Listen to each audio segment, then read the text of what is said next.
On a crisp autumn morning in 2019, the body of Samantha Davenport was discovered in the basement of her modest suburban home, the victim of a brutal and ritualistic murder.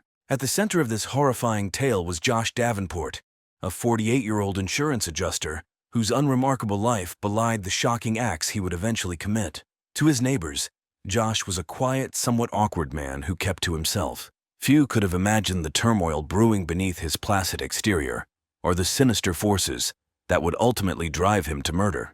Josh Davenport's journey to becoming a murderer began long before he ever logged onto the dark web. Born in 1971 to working-class parents, Josh was a shy and introverted child who struggled to form meaningful connections with his peers. His father, a stern factory worker, showed little affection and often berated Josh for his lack of athletic prowess and social skills. His mother, though loving, was overwhelmed by her own struggles with depression and was unable to provide the emotional support Josh desperately needed. Throughout his school years, Josh found solace in books and computers, excelling academically but failing to develop the social skills necessary to navigate the complexities of human relationships. He graduated high school with honors, but opted to attend the local community college, rather than venturing away from the familiar confines of his town. It was during his college years that Josh experienced his first taste of romantic connection. Samantha, a kind-hearted nursing student, saw past Josh's awkward exterior and was drawn to his intelligence and quiet sensitivity. Their relationship blossomed, and for a time Josh believed he had found the acceptance and love he had always craved. After graduation, Josh secured a job as an insurance adjuster at a local firm, while Samantha began her career as a registered nurse at a general hospital.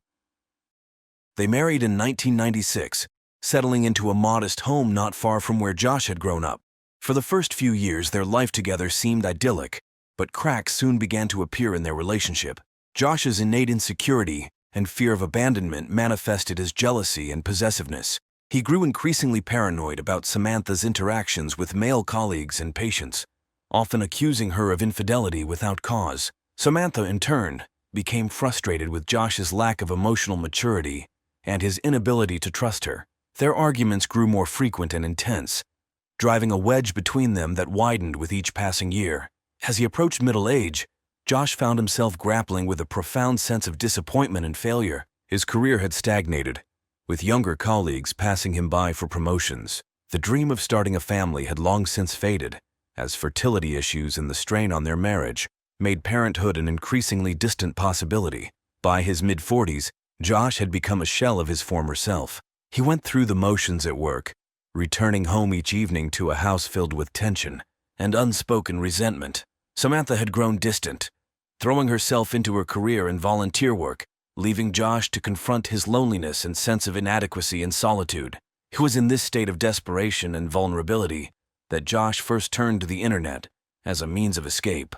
What began as harmless browsing of forums and chat rooms gradually led him to explore darker corners of the web, searching for anything to fill the void that had consumed his life. Little did he know that this digital journey would lead him to the doorstep of a group that would exploit his weaknesses and set him on a path to unimaginable darkness.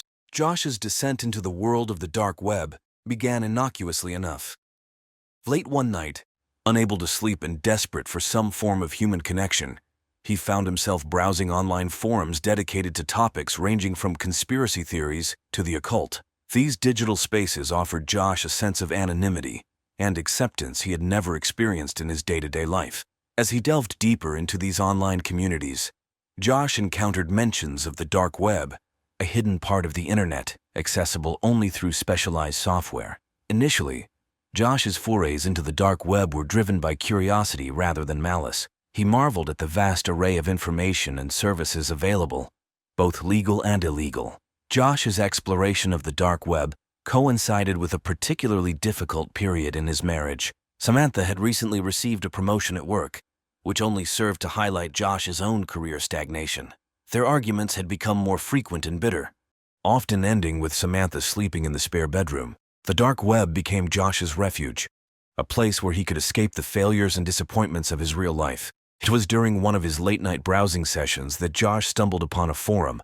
The site's black background and crimson text created an aura of mystery and danger that immediately captivated Josh. As he read through the posts, he found discussions of ancient rituals, dark powers, and the promise of transformation for those deemed worthy. Something about the forum's blend of occult knowledge and promises of personal empowerment resonated deeply with Josh. Here was a group that seemed to offer the sense of purpose and belonging he had craved his entire life.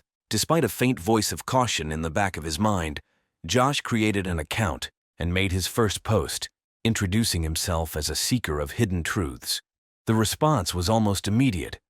Within minutes, Josh received welcoming messages from other members, each more effusive than the last. As he basked in this sudden attention and acceptance, Josh failed to recognize the predatory nature of the interest being shown in him. He had taken his first step into a world that would ultimately consume him, setting in motion a chain of events that would end in tragedy and horror. The forum was far more than just another dark web cult. It was a carefully constructed digital ecosystem designed to identify, manipulate, and exploit vulnerable individuals like Josh Davenport. At its core, the group presented itself as a modern mystery cult, blending elements of ancient paganism, satanic imagery, and New Age spirituality into a seductive tapestry of esoteric knowledge and promised power. The forum's structure was deceptively simple at first glance. New members like Josh started in the outer circle, known as the Seekers. Here they were encouraged to share their personal struggles and desires, all under the guise of seeking spiritual guidance.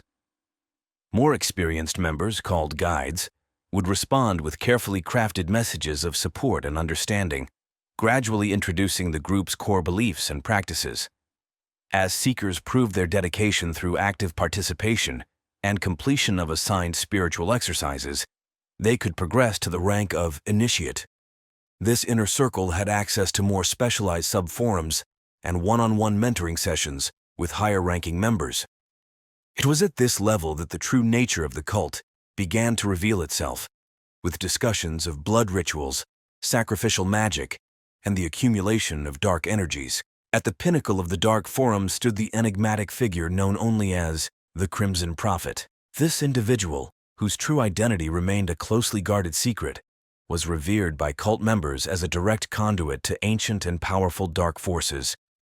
The Crimson Prophet's posts were rare but always impactful, written in a cryptic style that invited multiple interpretations and sparked fierce debates among the followers. Key members of the cult played specific roles in the indoctrination and manipulation of newcomers like Josh.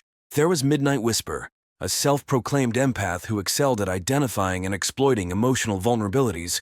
Darksage served as the group's lore master, weaving together mythologies and occult traditions to create a compelling narrative of secret knowledge. Shadowwalker acted as the cult's enforcer, subtly threatening those who showed signs of doubt or resistance. The beliefs propagated by the cult of the forum were a toxic blend of fatalism, elitism, and promised salvation through darkness. Members were taught that the world was inherently corrupt and that true power could only be achieved by embracing humanity's darkest impulses. The cult preached that certain individuals, their followers, were chosen by dark forces to bring about a new age of chaos and transformation. Rituals played a central role in the cult's practices. These began as seemingly harmless meditation exercises and symbolic gestures performed in front of webcams. However, as members progressed through the ranks, the rituals became increasingly extreme, often involving self-harm, sexual degradation, and eventually, acts of violence against others. Financial exploitation was another key aspect of the cult's operations. Members were encouraged to make offerings to prove their dedication, with higher ranks requiring ever larger financial commitments. As Josh Davenport delved deeper into the cult, he remained unaware of the full scope of the organization he had joined. Josh's progression from seeker to initiate was rapid, fueled by his desperate need for acceptance and his willingness to embrace the cult's teachings. He eagerly completed each assigned task, from meditation exercises focused on channeling dark energies, to more disturbing activities like recording himself reciting blasphemous oaths in front of a makeshift altar. As Josh delved deeper into the cult's ideology, his behavior in the real world began to change noticeably. He grew more withdrawn at work, his performance slipping to the point where he received a formal warning from his supervisor. At home, the distance between him and Samantha widened into an unbridgeable chasm. When she attempted to discuss her concerns about his changed demeanor, Josh reacted with uncharacteristic anger, accusing her of trying to hold him back from his true potential. The rituals Josh performed grew increasingly extreme. What began as simple candle-lighting ceremonies evolved into bloodletting rituals, with Josh using a ceremonial dagger, provided by the cult, to make small cuts on his arms and chest. He meticulously documented these acts, sharing the images with his online mentors who praised his dedication and promised that greater power awaited him. Josh's physical appearance began to deteriorate as he neglected his health in favor of spending more time online. He lost weight. His skin took on a pallid hue and dark circles formed under his eyes from countless nights spent hunched over his computer screen. Samantha's pleas for him to seek help fell on deaf ears, as Josh convinced himself that she simply couldn't understand the profound transformation he was undergoing. As Josh progressed through the ranks of the cult, he was granted access to more exclusive areas of the forum.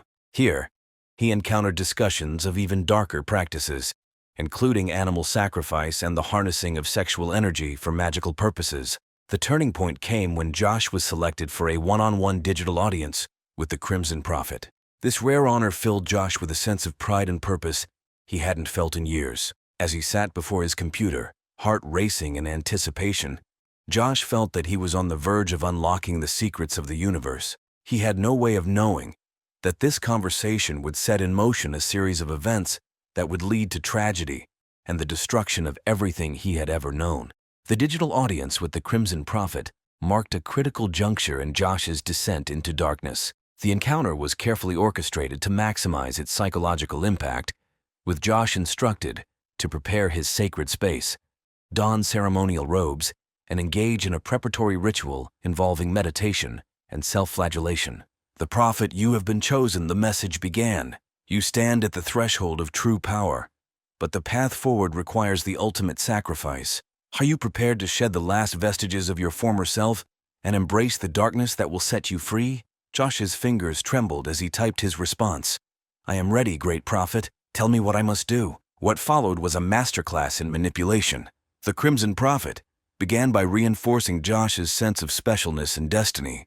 They wove a narrative that recast Josh's life struggles as tests of worthiness, positioning him as a long-awaited messiah figure within the cult's mythology.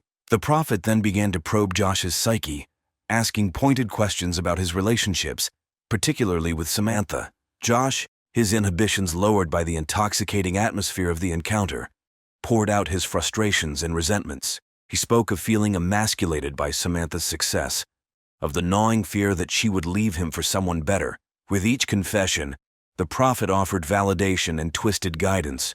"Your wife is an anchor, holding you back from your true potential," the prophet declared. "She is a servant of the light, unconsciously working to suppress your growing power. As long as she lives, you can never fully embrace your destiny." The suggestion of violence was introduced gradually, cloaked in the language of ritual and sacrifice. The prophet spoke of ancient rites that required the offering of that which the aspirant held most dear. In Josh's case, the prophet asserted, this could only mean one thing: Samantha's life. By the end of the session, Josh's mind was reeling. The prophet left him with a set of detailed instructions for a ritual that would supposedly unleash his latent powers, a ritual that would culminate in Samantha's death. "Perform this rite, and you will be reborn as a living God," the prophet promised. "Fail and you will be cast out, forever unworthy of the gifts that could have been yours." As the prophet's avatar faded from the screen, Josh sat in stunned silence, the full weight of what he was considering crashing down upon him. A small part of him recognized the madness of what he was contemplating, but that voice was quickly drowned out by the chorus of his own insecurities and the seductive whispers of promised power. The week leading up to the fateful night was a blur of feverish preparation and mounting tension for Josh. By day, he went through the motions of his normal life, his colleagues and even Samantha unaware of the storm raging within him. By night, he meticulously gathered the components for the ritual as specified by the Crimson Prophet: black candles, a silver chalice, a ceremonial dagger with a bone handle, and various herbs and powders of dubious origin. As the designated date approached, Josh's mental state deteriorated rapidly. He barely slept, spending hours poring over the instructions he'd been given, memorizing the incantations and visualizing the act he was about to commit. Samantha, sensing the growing tension, made several attempts to reach out to Josh, She suggested counseling, tried to engage him in conversations about their future, and even planned a weekend getaway in a last-ditch effort to rekindle their connection. Josh rebuffed each overture, his mind already set on the grim task ahead. On the evening of October 15, 2019, Samantha Davenport returned home from her shift at the hospital, exhausted but looking forward to a quiet night with her husband. The house was dark as she entered, save for a faint flickering light emanating from the basement door. Samantha called out Josh's name, receiving no response. Concerned, she made her way down the basement stairs, unaware that she was walking into a nightmare. The scene that greeted Samantha was like something out of a horror film. The basement had been transformed into a macabre ritual space. Flat candles formed a large circle in the center of the room, their flames casting writhing shadows on the walls. Strange symbols had been painted on the floor and walls, in what looked disturbingly like blood. In the center of the circle stood Josh, clad in a black robe, his eyes wild and unfocused. "Samantha, what are you doing here?" Josh's voice was barely recognizable, a hoarse whisper that sent chills down Samantha's spine. "You weren't supposed to be home yet. It's not time." Samantha, frozen in shock and fear, struggled to comprehend the scene before her. "Josh, what is all this? What's going on?" Her mind raced, trying to reconcile the man before her with the husband she thought she knew. Josh's demeanor shifted, a cruel smile playing across his lips. "You're early, my dear, but perhaps this is meant to be. The Dark Lords work in mysterious ways." He gestured for Samantha to enter the circle. "Come, join me, be part of my ascension." As Samantha took a hesitant step backward, Josh lunged forward with surprising speed. He grabbed her arm, his grip like iron, and dragged her into the circle. Samantha's screams were cut short as Josh clamped a hand over her mouth, forcing her to the ground. What followed was a scene of unimaginable horror. Josh, lost in the throes of his delusion, began to recite the incantations he had so carefully memorized. His voice rose and fell in an unnatural cadence as he called upon dark forces that existed only in the twisted mythology of the cult. Samantha fought desperately, but Josh's madness lent him an inhuman strength. He bound her wrists and ankles with cord, heedless of her muffled pleas and tears. As he reached for the ceremonial dagger, a fleeting look of doubt crossed his face. For a moment, the man Samantha had married seemed to resurface, horror dawning in his eyes as he realized what he was about to do. But the moment passed. Josh's features hardened once more as he raised the dagger high. "This is my sacrifice," he intoned. "With this offering, I claim my power and break the chains of my old life." The dagger plunged down, and Samantha's body jerked as the blade pierced her chest. Josh, lost in a frenzy of bloodlust and religious ecstasy, stabbed again and again. As Samantha's life ebbed away, Josh continued the ritual. He collected her blood in the silver chalice, anointed his forehead with it, and chanted the final words of the ceremony. He waited, breathless for the rush of power the Crimson Prophet had promised. Seconds ticked by, then minutes, but nothing changed. The basement remained silent, save for Josh's ragged breathing and the soft hiss of guttering candles. Slowly, terribly, reality began to assert itself. The magnitude of what he had done crashed over Josh like a tidal wave. He looked down at his blood-soaked hands, at the lifeless body of the woman he had once vowed to love and protect, and a wail of anguish tore from his throat. There was no power, no transcendence, only the stark horror of his actions. Josh collapsed beside Samantha's body, cradling her cooling form as sobs racked his body. He remained there through the night, muttering incoherent apologies and pleas for forgiveness to unhearing ears. The discovery of Samantha Davenport's body sent shockwaves through the quiet community. It was the Davenports' next-door neighbor, Mrs. Eleanor Winters, who first raised the alarm. Concerned by the absence of any activity from the house and unable to reach either Josh or Samantha by phone, she called the police to perform a wellness check. Officer Mark Ramirez, a seasoned member of the town's police department, arrived at the Davenport residence at approximately 10:30 a.m. on October 15th.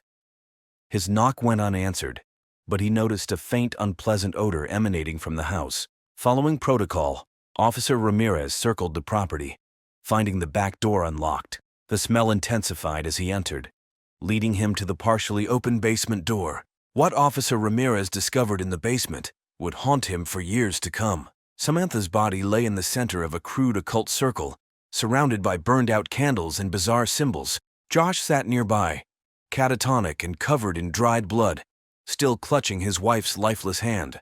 The crime scene investigators who arrived shortly after were confronted with a gruesome tableau that seemed more fitting for a horror movie than a suburban home. Forensic analyst Dr. Lydia Chen later remarked that in her 15 years on the job, she had never seen a crime scene so ritualistic in nature. The investigation, led by Detective Sandra Morris, quickly focused on unraveling the mystery of Josh's apparent descent into madness. A search of the Davenport home revealed a laptop in Josh's study, which proved to be a crucial piece of evidence. Cyber forensics expert Alan Tsung was brought in to analyze its contents. What Tsung discovered was disturbing.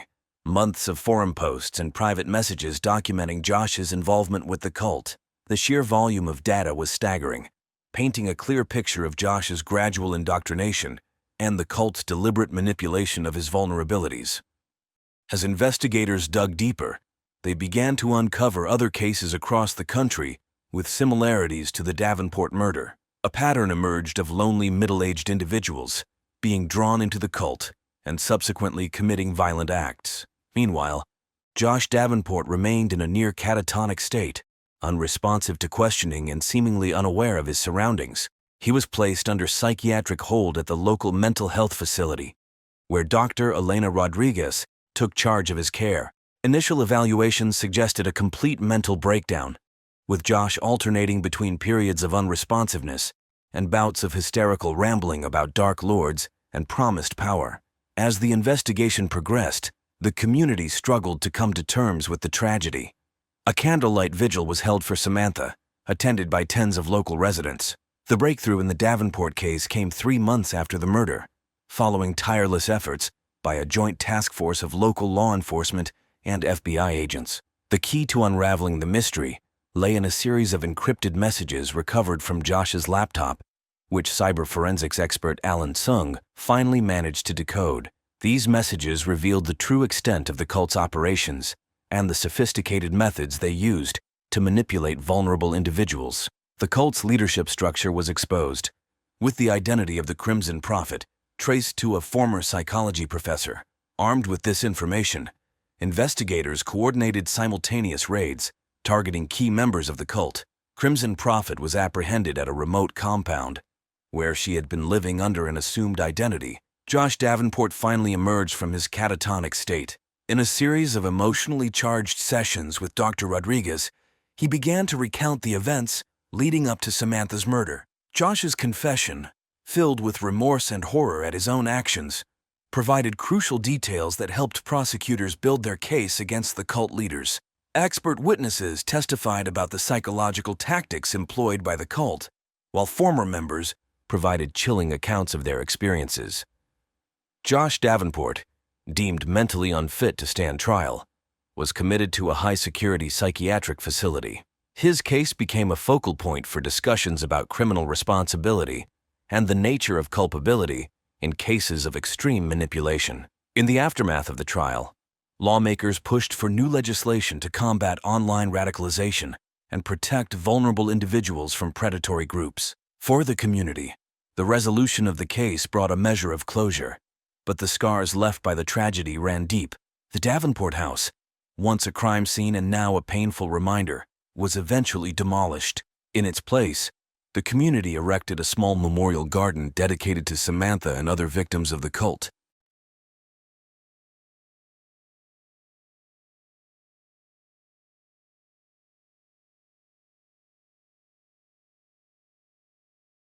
Remington Harlow, a successful software engineer, and his wife Cordelia, a talented interior designer, were the picture of marital bliss to their friends and neighbors.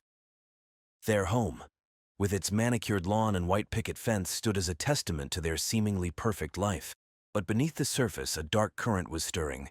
Remington's growing fascination with a taboo fantasy would set in motion a chain of events that would shatter their idyllic existence and end in tragedy. What began as a consensual exploration of desires would spiral into a maelstrom of jealousy, betrayal, and ultimately murder. Remington Harlow was born in 1985 to a middle-class family in Eugene. From an early age, he displayed a keen intellect and a fascination with computers. His parents, both educators, nurtured his interests, and by the time he entered high school, Remington was already coding his own programs. Despite his academic prowess, He struggled socially, often feeling awkward and out of place among his peers. Cordelia Astor, born in 1987, grew up in a wealthy family in Seattle, Washington. The youngest of 3 children, she was vivacious and creative from the start. Her parents, successful real estate developers, provided her with every opportunity, including art classes and interior design courses. Their paths crossed in 2005 at Reed College in Portland. Remington, a junior computer science major, literally bumped into Cordelia, a freshman art student in the campus library. He was immediately smitten by her radiant smile and effortless charm. Cordelia, in turn, found herself drawn to Remington's quiet intensity and brilliant mind. Their courtship was a whirlwind of intellectual discussions, late-night coding sessions, where Cordelia would sketch while Remington typed, and explorations of Portland's eclectic art scene.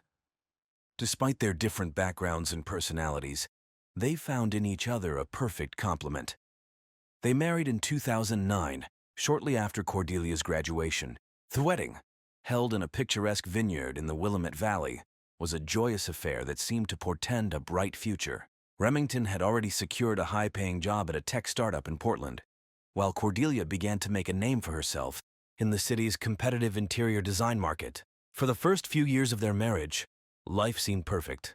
They bought their dream home in Oak Ridge, traveled the world, and built a wide circle of friends. Remington's career soared as he climbed the corporate ladder, eventually becoming a senior engineer at a tech firm. Cordelia's design business flourished, with her work featured in several magazines. From the outside, the Harlows appeared to have it all: successful careers, a beautiful home, and a strong, loving marriage.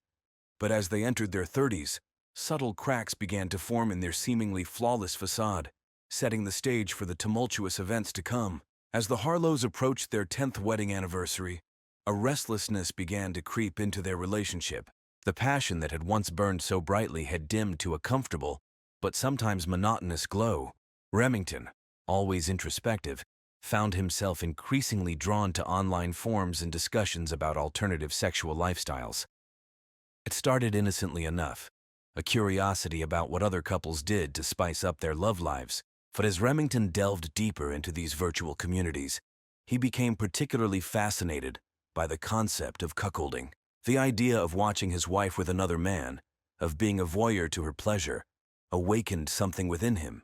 At first, Remington kept these thoughts to himself, ashamed and confused by the intensity of his desires. He would stay up late, ostensibly working, but in reality, he was consuming every piece of cuckold-related content he could find.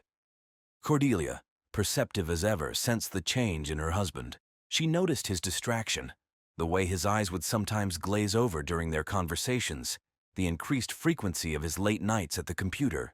Concerned, she gently probed, asking if everything was all right, if work was becoming too stressful. Finally, after weeks of internal struggle, Remington decided to broach the subject with Cordelia. One evening over a bottle of wine, he haltingly confessed his newfound interest.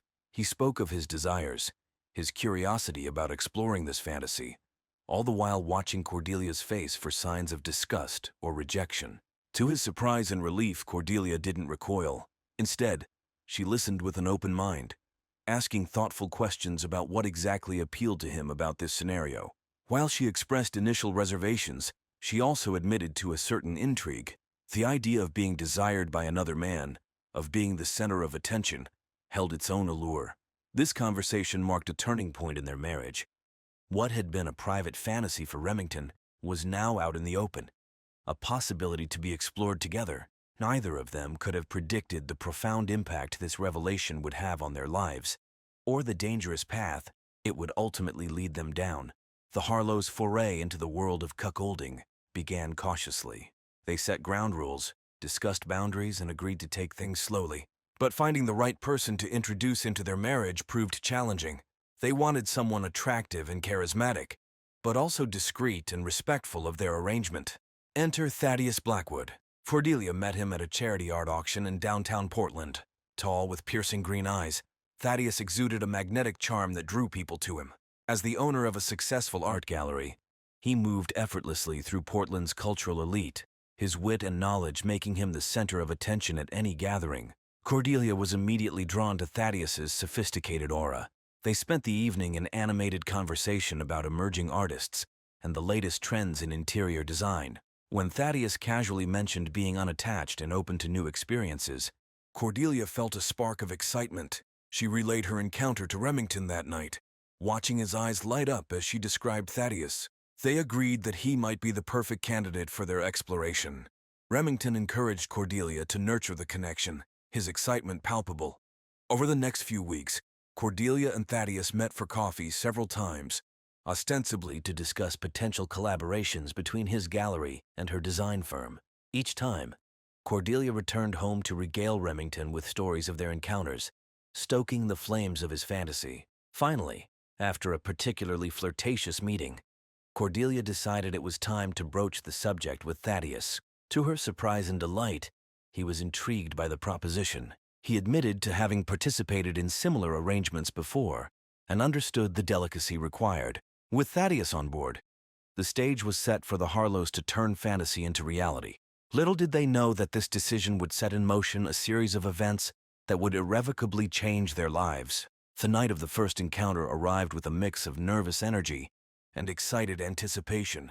Remington and Cordelia had spent weeks planning every detail, from the ambient lighting in their bedroom to the bottle of expensive champagne chilling in an ice bucket. Thaddeus arrived at 8 p.m. sharp, looking dashing in a tailored charcoal suit.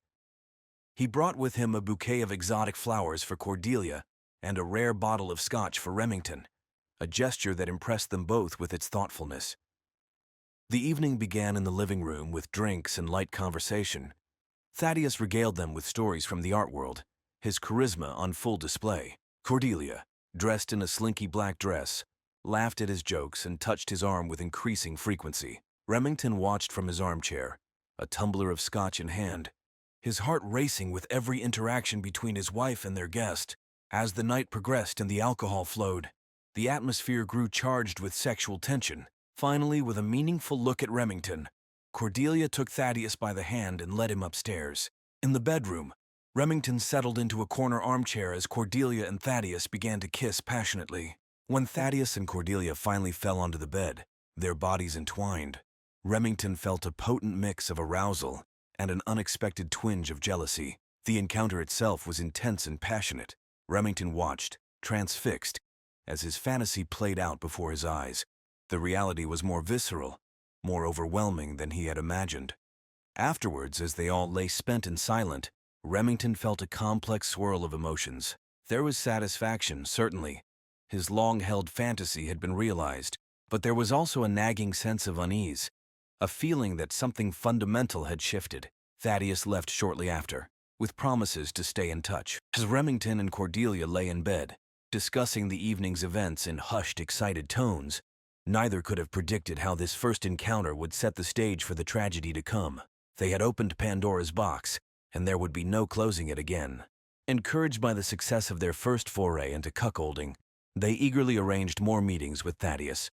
What had started as a monthly indulgence quickly became then weekly. Each encounter seemed to push the boundaries further, with Thaddeus staying longer, the sessions growing more intense and intimate. Remington's role began to evolve as well. Cordelia said in an interview that he was initially content to watch from afar. He found himself drawn closer to the action. Sometimes he would join in, and that the dynamics of power and control within their bedroom became increasingly complex. Outside of their encounters, Thaddeus began to integrate more into their lives. He would join them for dinner, accompany Cordelia to art exhibitions, even spend weekends at their home. His charm and wit made him a delightful companion, and the Harlows found themselves enjoying his company even when action wasn't on the agenda. As spring turned to summer, Remington's initial excitement began to give way to a gnawing sense of discomfort. He started to notice small but significant changes in Cordelia's behavior. She seemed distracted during their alone time, her mind elsewhere. She began to dress up more often, even on days when they had no plans with Thaddeus. One evening, Remington came home early from work to find Cordelia on the phone, speaking in hushed, intimate tones. When she saw him, she quickly ended the call, claiming it was just a client. But Remington couldn't shake the feeling that she had been talking to Thaddeus. In bed, Cordelia's passion seemed to have cooled. She was still enthusiastic during their encounters with Thaddeus, but alone with Remington, She often seemed tired or disinterested. Remington found himself initiating sex more often, only to be gently rebuffed. Remington tried to reassert control over the situation. He suggested taking a break from their arrangement, perhaps going on a vacation, just the two of them. But Cordelia seemed reluctant, always finding reasons to delay or change the subject. His work began to suffer as he spent hours analyzing every interaction, every text message, every glance between Cordelia and Thaddeus. He started checking Cordelia's phone when she wasn't looking, scrutinizing her social media activity, even contemplating following her when she went out alone. Remington knew he was spiraling, but he felt powerless to stop it. The game he had initiated was slipping out of his control, and he was terrified of losing Cordelia.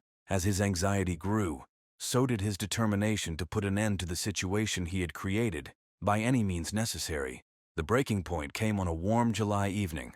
Remington had planned a romantic dinner at home, hoping to reconnect with Cordelia and discuss his growing concerns. He had left work early, bought her favorite wine, and spent hours preparing an elaborate meal. But as the sun began to set and the candles burned low, Cordelia was nowhere to be seen. Her phone went straight to voicemail. Hours ticked by, the carefully prepared food growing cold on the table. When she finally stumbled in shortly before midnight, her hair disheveled and lipstick smudged, Remington's worst fears seemed confirmed. The argument that ensued was explosive. Remington, his emotions amplified by alcohol and hours of anxious waiting, unleashed all the fears and suspicions he'd been harboring.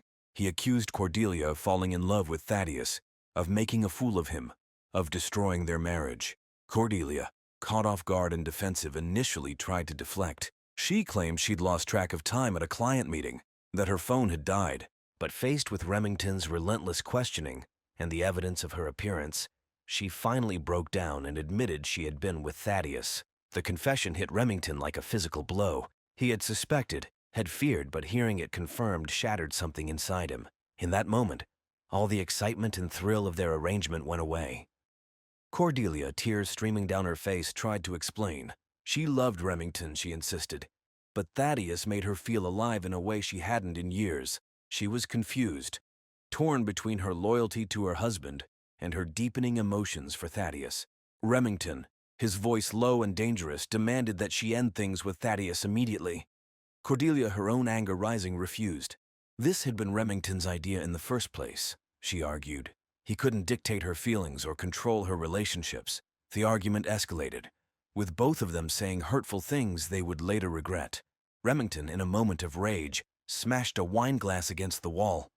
Cordelia, shocked by this uncharacteristic display of violence, retreated to the guest bedroom, locking the door behind her. Remington spent the night on the couch, his mind racing, unable to sleep. In the days following their confrontation, a chilling calm settled over the Harlow household. Cordelia and Remington moved around each other like ghosts, barely speaking, the tension palpable. Cordelia spent most of her time out of the house, throwing herself into her work, and Remington suspected meeting with Thaddeus. Remington, for his part, retreated into a dark place within himself. He called in sick to work, spending his days in a haze of alcohol and paranoid thoughts. He scoured Cordelia's computer and phone for evidence of her relationship with Thaddeus, meticulously documenting every text, every call, every unexplained absence. Remington began to fantasize about confronting Thaddeus, about making him pay for destroying his marriage. At first, these were just harmless daydreams, a way to vent his frustration. But as the days wore on and Cordelia grew more distant, these fantasies took on a darker, more violent tone. One afternoon, while Cordelia was at a client meeting, Remington found himself in their garage holding the heavy wrench he used for home repairs. As he felt its weight in his hand, a chilling thought crossed his mind. It should be so easy to end this, and to eliminate the threat to his marriage once and for all. Horrified by the direction of his thoughts, Remington dropped the wrench and fled the garage. But the seed had been planted. As he paced the house, gulping down glasses of whiskey, the idea took root and grew. By the time night fell, what had started as a fleeting, horrifying thought had crystallized into a plan. August 15th dawned hot and humid, the air heavy with the promise of an approaching storm. Remington woke early, his head pounding from another night of heavy drinking, but his resolve unwavering. Today would be the day he confronted Thaddeus, the day he reclaimed control over his life and his marriage. He spent the morning in a feverish state of preparation. He showered, shaved, and dressed with meticulous care as if preparing for an important business meeting rather than the violent confrontation he was planning. In the garage, he selected the wrench he had held days earlier, wrapping it in a towel and placing it in a nondescript gym bag. Cordelia left for work around 9 a.m., barely acknowledging Remington as she rushed out the door. As soon as she was gone, Remington got into his car and drove to Thaddeus's gallery. He parked across the street, watching as Thaddeus arrived, greeting his employees with his characteristic charm. For hours, Remington sat in his car. As closing time approached, Remington watched Thaddeus bid goodbye to his last customer and begin closing up the gallery. This was the moment he had been waiting for. With shaking hands, he grabbed the gym bag and crossed the street. Thaddeus was locking the gallery door when Remington approached. He turned, surprise flickering across his face before it settled into a wary smile. "Remington," he said, "this is unexpected. Is everything all right?" Remington felt a surge of rage at Thaddeus's casual tone, as if he hadn't been destroying Remington's life for months. Without conscious thought, he swung the gym bag, catching Thaddeus off guard and sending him stumbling back against the gallery door. What followed was a blur of violence and desperation. Remington pulled out the wrench, swinging it wildly as Thaddeus tried to defend himself. But Remington was beyond reason. Every blow was fueled by months of jealousy, insecurity, and rage. When it was over, Remington stood panting over Thaddeus's motionless body, the wrench slick with blood in his trembling hand. The reality of what he had done crashed over him like a tidal wave. He had just killed a man. He had just destroyed his own life in a futile attempt to save it. Remington went through the motions of covering his tracks. He dragged Thaddeus's body into the alley behind the gallery, hiding it behind a dumpster. He wiped down the door handle and any surfaces he might have touched. Then, still in a state of shock, he drove home, the weight of his actions settling over him like a shroud. The storm that had been threatening all day finally broke as Remington pulled into his driveway, the rain washing away the blood on his hands, but doing nothing to cleanse his conscience. The hours following the murder passed in a nightmarish blur for Remington. He stumbled into the house, barely making it to the bathroom before violently emptying the contents of his stomach. As the adrenaline wore off, the full impact of his actions hit him. He had killed a man. He was a murderer. Operating on autopilot, Remington set about destroying evidence. He burned his clothes in the backyard fire pit, scrubbed the car clean, and took a shower. When Cordelia came home, Remington had composed himself enough to feign normalcy. He greeted her with forced cheerfulness, suggesting they order takeout and watch a movie. As they sat on the couch, the TV flickering unwatched, Remington's mind raced. He knew it was only a matter of time before Thaddeus's body was discovered. He needed an alibi, a story to tell when the inevitable questions came. He casually mentioned to Cordelia that he had spent the day at home catching up on work and doing some yard work. He even showed her a small cut on his hand, claiming he had nicked himself while pruning the rose bushes, a cut that had actually come from his struggle with Thaddeus. 2 days after the murder, the news broke. Thaddeus Blackwood, prominent art dealer and fixture of Portland's cultural scene, had been found dead behind his shop. The police were treating it as a homicide. Remington learned of the discovery while at work, overhearing colleagues discussing the shocking news. He felt the blood drain from his face, his hands shaking so badly he had to excuse himself to the restroom. The investigation moved quickly. Detective Eliana Rossi, a veteran of the Police Bureau's Homicide Division, took charge of the case. She and her team combed through Thaddeus's life, interviewing friends, family, and business associates. It didn't take long for them to uncover Thaddeus's relationship with the Harlows. Cordelia, devastated by the news of Thaddeus's death, initially tried to downplay their connection, but faced with evidence from Thaddeus's phone records and witness accounts, she eventually admitted to their affair. When the police came to interview Remington, he was prepared. He expressed shock and sadness at Thaddeus's death, acknowledging that while their arrangement had been unconventional, he had considered Thaddeus a friend. He calmly recounted his movements on the day of the murder, his story aligning perfectly with what he had told Cordelia. Detective Rossi, however, sensed something off about Remington's demeanor. His calm seemed forced, his grief a touch too performative. She made a mental note to dig deeper into his background and movements. As the investigation progressed, the police began to piece together a timeline of Thaddeus's last day. Security footage from nearby businesses showed him entering the gallery in the morning but never leaving. His last phone call had been to Cordelia, ending abruptly around closing time. The net was slowly closing around Remington. As the days turned into weeks, Cordelia's grief over Thaddeus's death deepened. She threw herself into her work, often staying late at the office, avoiding the stilted silences that now characterized her home life with Remington. At first, Remington's attentiveness in the wake of the tragedy had touched her. He seemed genuinely concerned for her well-being, always ready with a comforting word or a shoulder to cry on. But as time passed, she began to notice inconsistencies in his behavior. Cordelia found herself revisiting the events leading up to Thaddeus's death. She remembered Remington's jealousy, his desperate pleas for her to end the affair. The more she thought about it, the more a terrible suspicion began to take root in her mind. She started paying closer attention to Remington's actions, noting when he left the house, checking his browser history when he wasn't around. She even considered hiring a private investigator, but couldn't bring herself to take that final step. As her suspicions grew, so did her fear. If Remington was capable of what she was beginning to suspect, what else might he be capable of? For the first time in their marriage, Cordelia found herself afraid of her husband, unsure of the man she had promised to love for better or worse. The breakthrough in the case came from an unexpected source. A homeless man, known to frequent the alley behind Thaddeus's gallery, came forward with information. He claimed to have seen a man matching Remington's description entering the alley on the night of the murder, carrying a gym bag. This new lead energized the investigation. Detective Rossi and her team began to scrutinize Remington's movements more closely. They discovered traffic camera footage that contradicted his alibi, showing his car near the gallery around the time of the murder. As the evidence mounted, Remington's behavior became increasingly erratic. He started drinking heavily, snapping at colleagues, and becoming paranoid about being followed.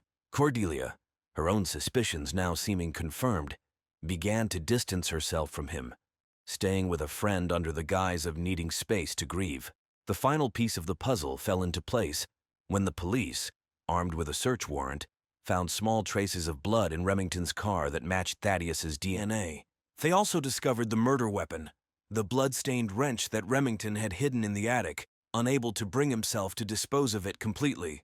On a rainy September morning, nearly a month after Thaddeus's death, Detective Rossi arrived at the Harlow residence with a team of officers. They found Remington sitting in the living room, a half-empty bottle of whiskey beside him. As the detective read him his rights, Remington offered no resistance. In that moment, he felt an odd sense of relief. The game was over. The lies, the fear, the constant vigilance. It could all stop now. Remington Harlow's trial was brief but sensational. He pleaded guilty to second-degree murder, his confession a rambling account of jealousy, fantasy, and fatal obsession. He was sentenced to 25 years to life in prison. Cordelia, shattered by the revelation of her husband's actions, filed for divorce shortly after his arrest. She sold their house, unable to live with the memories it held, and moved out of state to start a new life.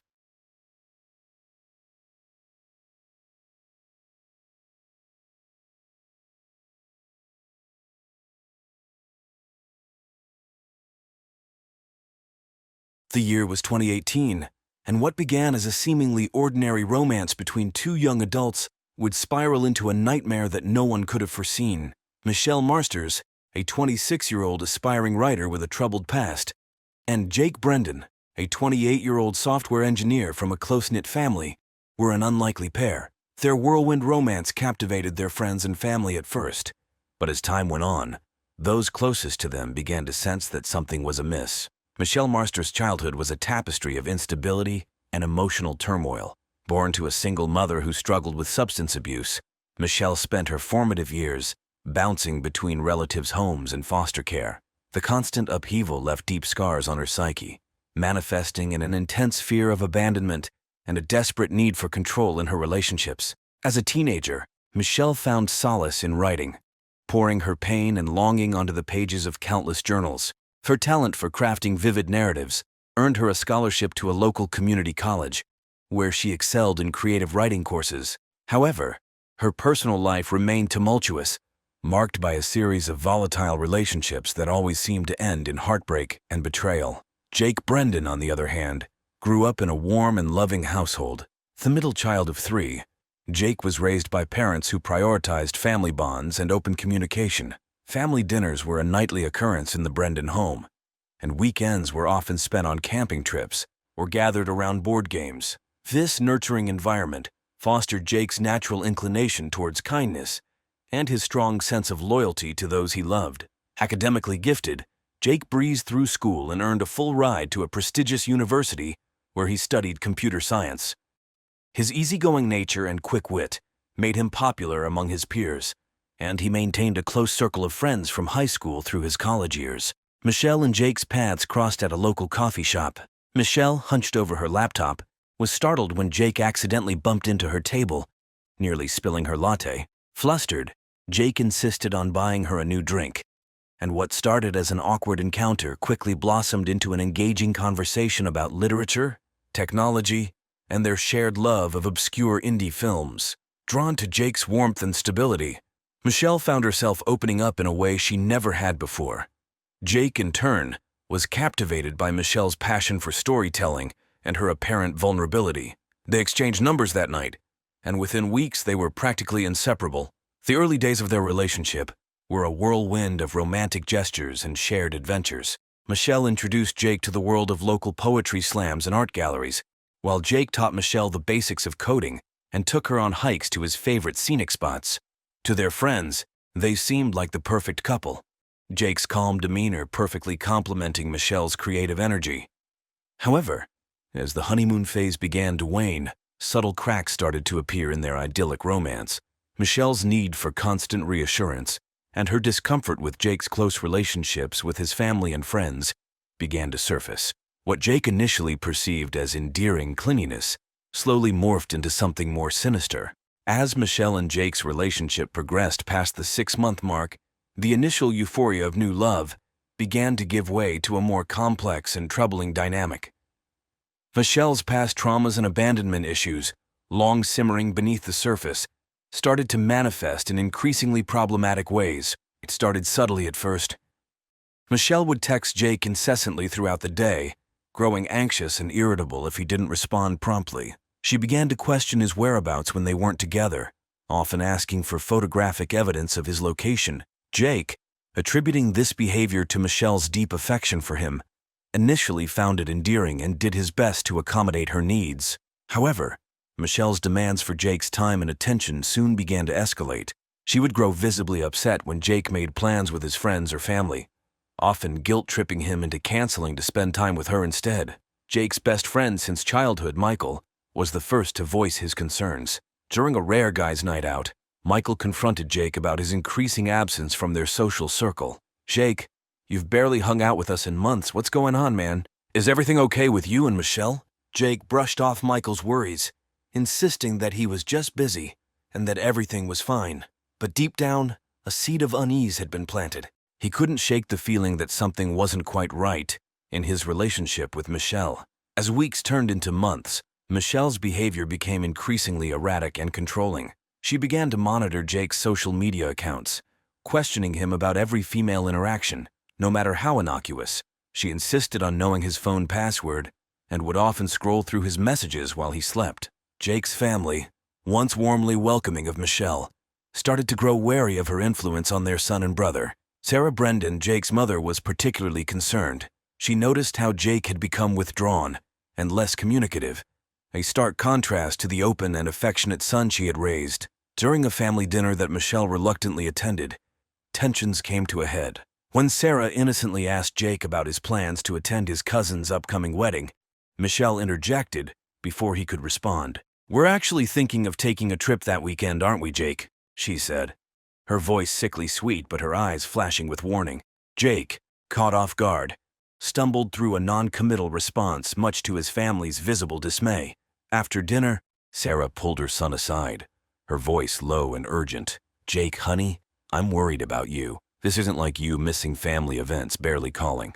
Is everything all right with Michelle?" Michelle, overhearing the exchange, flew into a rage on the drive home. She accused Jake of allowing his family to come between them, twisting the situation to paint herself as the victim.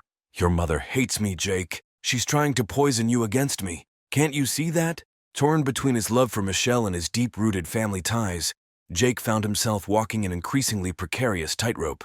He began to make excuses to his family and friends, gradually withdrawing from social engagements and family gatherings to keep the peace with Michelle. As Jake's world shrank to revolve almost entirely around Michelle, her paranoia and possessiveness only intensified. She began to see threats to their relationship everywhere, in Jake's co-workers, in casual interactions with strangers, and especially in his family's attempts to maintain a connection with him.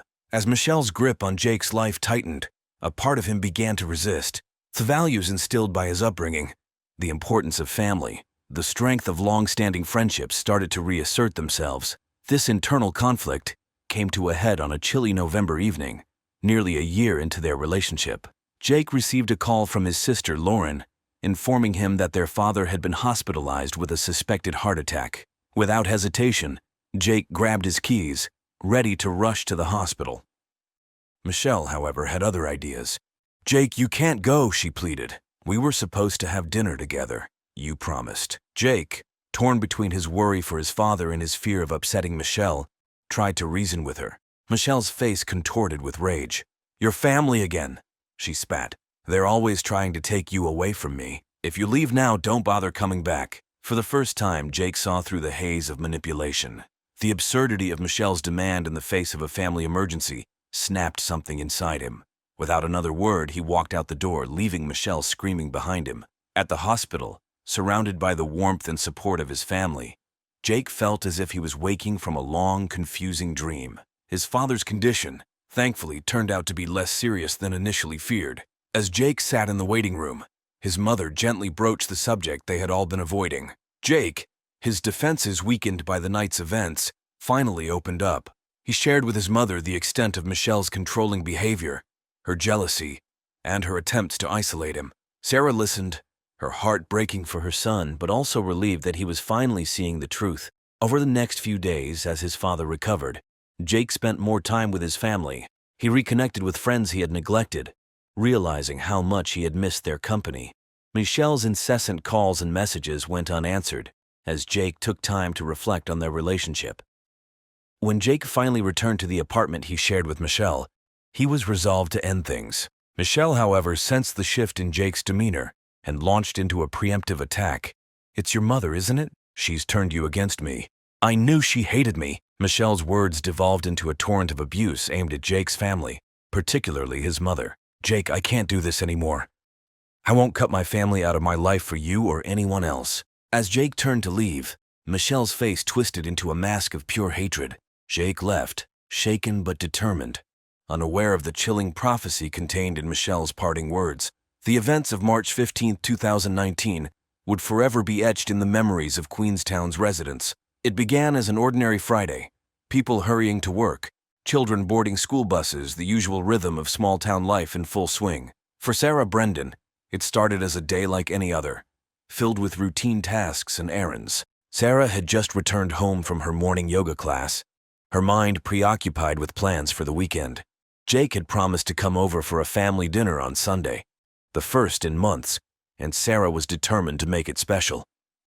As she pulled into her driveway, she noticed an unfamiliar car parked across the street, but thought nothing of it. Humming softly, Sarah unlocked her front door and stepped inside, her arms laden with groceries. She didn't notice the shadow that detached itself from the side of the house and silently followed her in. Michelle Marsters, her eyes wild with a manic gleam, had been waiting for hours. In her delusional state, she had convinced herself that Sarah was the root of all her problems. Remove Sarah, she thought, and Jake would be hers completely. As Sarah bent to set her bags on the kitchen counter, Michelle struck. With a guttural cry of rage, she brought a heavy cast-iron skillet, grabbed from Sarah's own kitchen, crashing down on the woman's head. Sarah crumpled to the floor, dazed and disoriented. Blood trickled from a gash on her scalp. Michelle, consumed by her frenzy, didn't stop. She brought the skillet down again and again, Sarah's weak attempts at self-defense growing feebler with each blow. When it was over, Michelle stood panting over Sarah's motionless form. Blood spattered her clothes and face. In Michelle's twisted mind, she had done what was necessary. She had eliminated the threat to her relationship with Jake. Now, she reasoned, he would have no choice but to turn to her for comfort and support. With a clinical detachment that would later disturb even seasoned investigators, Michelle set about staging the scene. She ransacked the house, overturning furniture and emptying drawers, creating the illusion of a robbery gone wrong. She pocketed Sarah's jewelry and cash, planning to dispose of them later. In the bathroom, Michelle scrubbed the blood from her skin and changed into clean clothes she had brought with her. She wrapped her stained garments and the skillet in a plastic bag, intending to discard them far from the scene. As a final touch, Michelle used Sarah's own phone to send a text to Jake. "Looking forward to Sunday dinner, sweetheart. Love you." It was a chilling detail that would later send shivers down the spines of those involved in the case. Confident that she had covered her tracks, Michelle left the Brendan home as quietly as she had entered. To any passers-by, she would have looked like any other young woman going about her day, not someone who had just committed a brutal murder. Michelle drove to a remote area outside of town, where she burned her bloodied clothes and tossed the skillet into a deep pond. Returning to her apartment, Michelle began to craft her alibi. She called a friend, chatting normally about weekend plans. She posted on social media, careful to establish a timeline that placed her far from the Brendan home at the time of the murder. Then she waited. Hours passed, and as the sun began to set, Michelle's phone rang. It was Jake, his voice cracking with emotion. "Michelle," he sobbed, "something terrible has happened. It's my mom, she's dead." Michelle's performance was Oscar-worthy. She gasped in shock, her voice filled with false concern and sympathy. "Oh my God, Jake, what happened? Are you okay? Where are you? I'm coming right over." Everything was going according to plan. Soon, she thought, Jake would be utterly dependent on her. The discovery of Sarah Brendan's body sent shockwaves through the quiet community. Jake, worried when his mother didn't answer his calls about Sunday dinner, had driven to her house to check on her. The scene that greeted him would haunt him for years to come. Detective Lisa Martinez, a veteran of the police department, took charge of the investigation. From the moment she stepped into the Brendan home, something about the scene didn't sit right with her. While it appeared to be a robbery gone wrong, certain details nagged at her experienced instincts. The house had been ransacked, true, but in a way that seemed almost methodical, rather than the chaotic ransacking typical of a panicked burglar. Valuable electronics were left untouched, while jewelry and cash were missing. Most tellingly, there were no signs of forced entry. As the forensics team combed through the house, Detective Martinez began the painful process of interviewing the family. Jake, still in shock, could barely string together coherent sentences. His father, recently released from the hospital, was devastated and confused. It was Jake's sister Lauren who provided the first piece of the puzzle that would ultimately lead to Michelle. Detective Lauren said, "I don't know if this is important, but Jake's girlfriend, Michelle, she's been acting really strange lately. She seemed obsessed with Jake, always trying to keep him away from us." Martinez's interest was piqued. She gently probed for more information, and Lauren opened up about the gradual isolation Jake had experienced, the tension between Michelle and their mother, and the recent confrontation that had led to Jake spending more time with his family. The detective's suspicions grew as she interviewed Jake's friends and coworkers. A picture began to emerge of Michelle as a controlling, paranoid partner who had systematically attempted to cut Jake off from his support network. However, suspicion was not proof, and Martinez knew she needed hard evidence. Forensics provided the next breakthrough. Despite the killer's efforts to clean up, trace amounts of blood were found in areas inconsistent with the location of Sarah's body. DNA analysis would later confirm it was a mix of Sarah's blood and the killer's. Moreover, fibers found on Sarah's clothing didn't match anything in her home. Martinez's team began the painstaking process of checking traffic cameras and interviewing neighbors. One elderly woman recalled seeing a car similar to Michelle's parked on the street the morning of the murder, but couldn't be certain. As the investigation progressed, Martinez brought Michelle in for questioning. Michelle arrived at the station projecting an image of concern and cooperation, but the detective's trained eye noted the subtle signs of anxiety, the slight tremor in her hands, the occasional darting of her eyes. "Michelle," Martinez began, her tone casual, "can you tell me where you were on the morning of March 15th? Michelle's response was smooth, rehearsed. She claimed to have been at a local cafe, working on her latest writing project. She even produced a receipt as proof. But something about her story didn't add up. Martinez decided to take a risk. "Michelle," she said, leaning forward, "we have a witness who saw your car near the Brendan home on the morning of the murder. Want to revise your statement?" Michelle's composure cracked for just a moment, a flash of panic in her eyes, a slight hitch in her breathing. She quickly recovered, vehemently denying the accusation, but Martinez had seen enough. The investigation was far from over, but Martinez felt they were on the right track. Little did she know that the case was about to break wide open, thanks to an unexpected source, Jake himself. In the days following his mother's murder, Jake Brendan found himself in a fog of grief and confusion. Michelle was a constant presence, offering comfort and support. As the initial shock began to wear off, Jake started to notice inconsistencies in Michelle's behavior that gnawed at him. It was a small thing that first aroused his suspicions. While looking for a photo of his mother for the funeral service, Jake came across Michelle's journal. Normally, he would have respected her privacy, but a nagging feeling prompted him to open it. What he found chilled him to the bone. Page after page was filled with increasingly paranoid and violent rants about his mother. "Sarah's trying to turn him against me. She has to be stopped. I'm the only one who truly loves him." The last entry, dated the day before the murder, read simply, "Tomorrow I'll fix everything." He wanted to dismiss the idea, but too many pieces were falling into place. Michelle's obsessive behavior, her hatred of his mother, her insistence on being with him constantly since the murder. Torn between his loyalty to Michelle and his growing suspicions, Jake decided to confide in Detective Martinez. He brought the journal to the police station, his hands shaking as he handed it over. "I think Michelle might have had something to do with my mom's death." Martinez's team quickly obtained a warrant to search Michelle and Jake's apartment.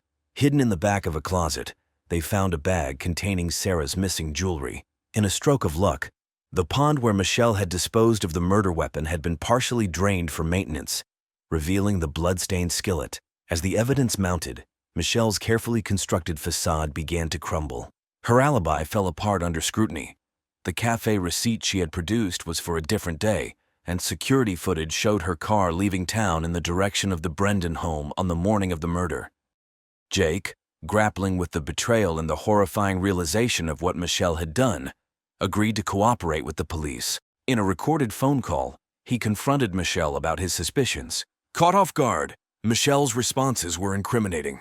"Why did you do it, Michelle? I loved you." Michelle's response was chilling in its delusion. "I did it for us, Jake," she said, her voice eerily calm. "Your mother was trying to keep us apart. Now we can be together forever. Don't you see? It was the only way." With this final piece of evidence, Detective Martinez moved to make an arrest. The stage was set for Michelle's arrest, but even Martinez couldn't have predicted the dramatic turn of events that would unfold as they moved to take her into custody. Michelle, unaware that her world was about to come crashing down, was inside a bookstore. Martinez had decided on a public arrest to minimize the risk of Michelle doing something desperate. As Michelle exited the store, two plainclothes officers approached her casually. "Michelle Marsters?"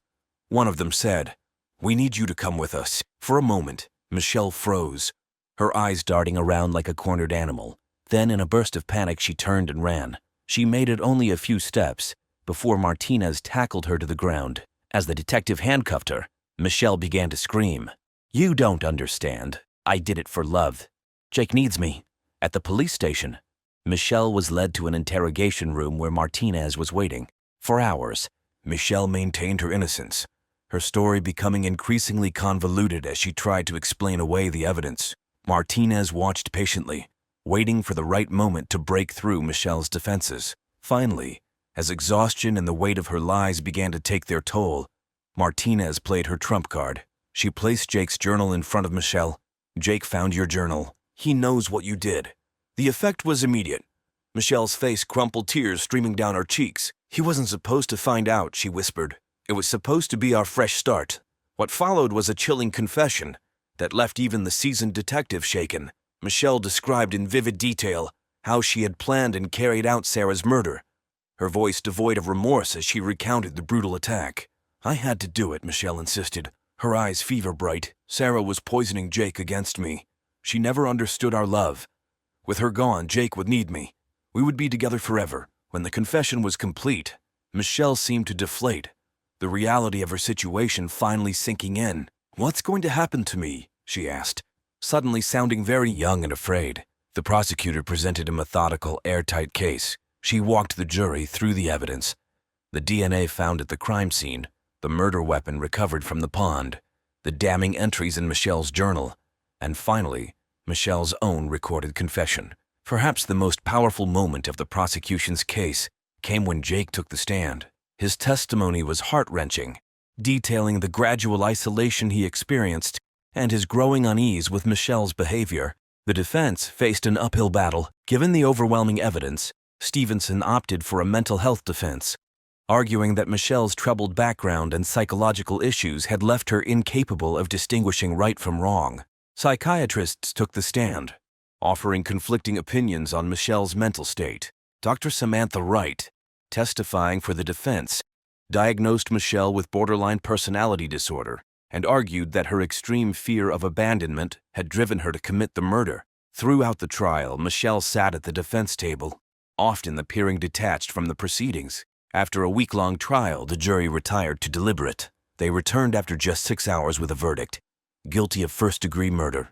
As the verdict was read, Michelle finally broke her eerie calm, collapsing in sobs.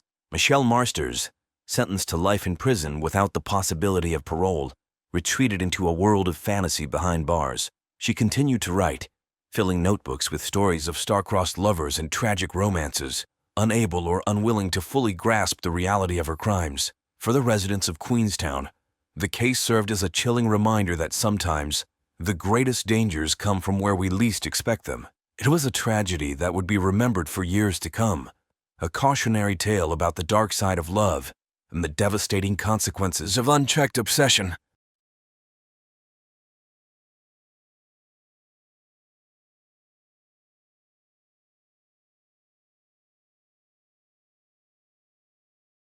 Andrew and Paula Keene's love story began like many others in Pinewood, at the annual Harvest Festival 15 years earlier.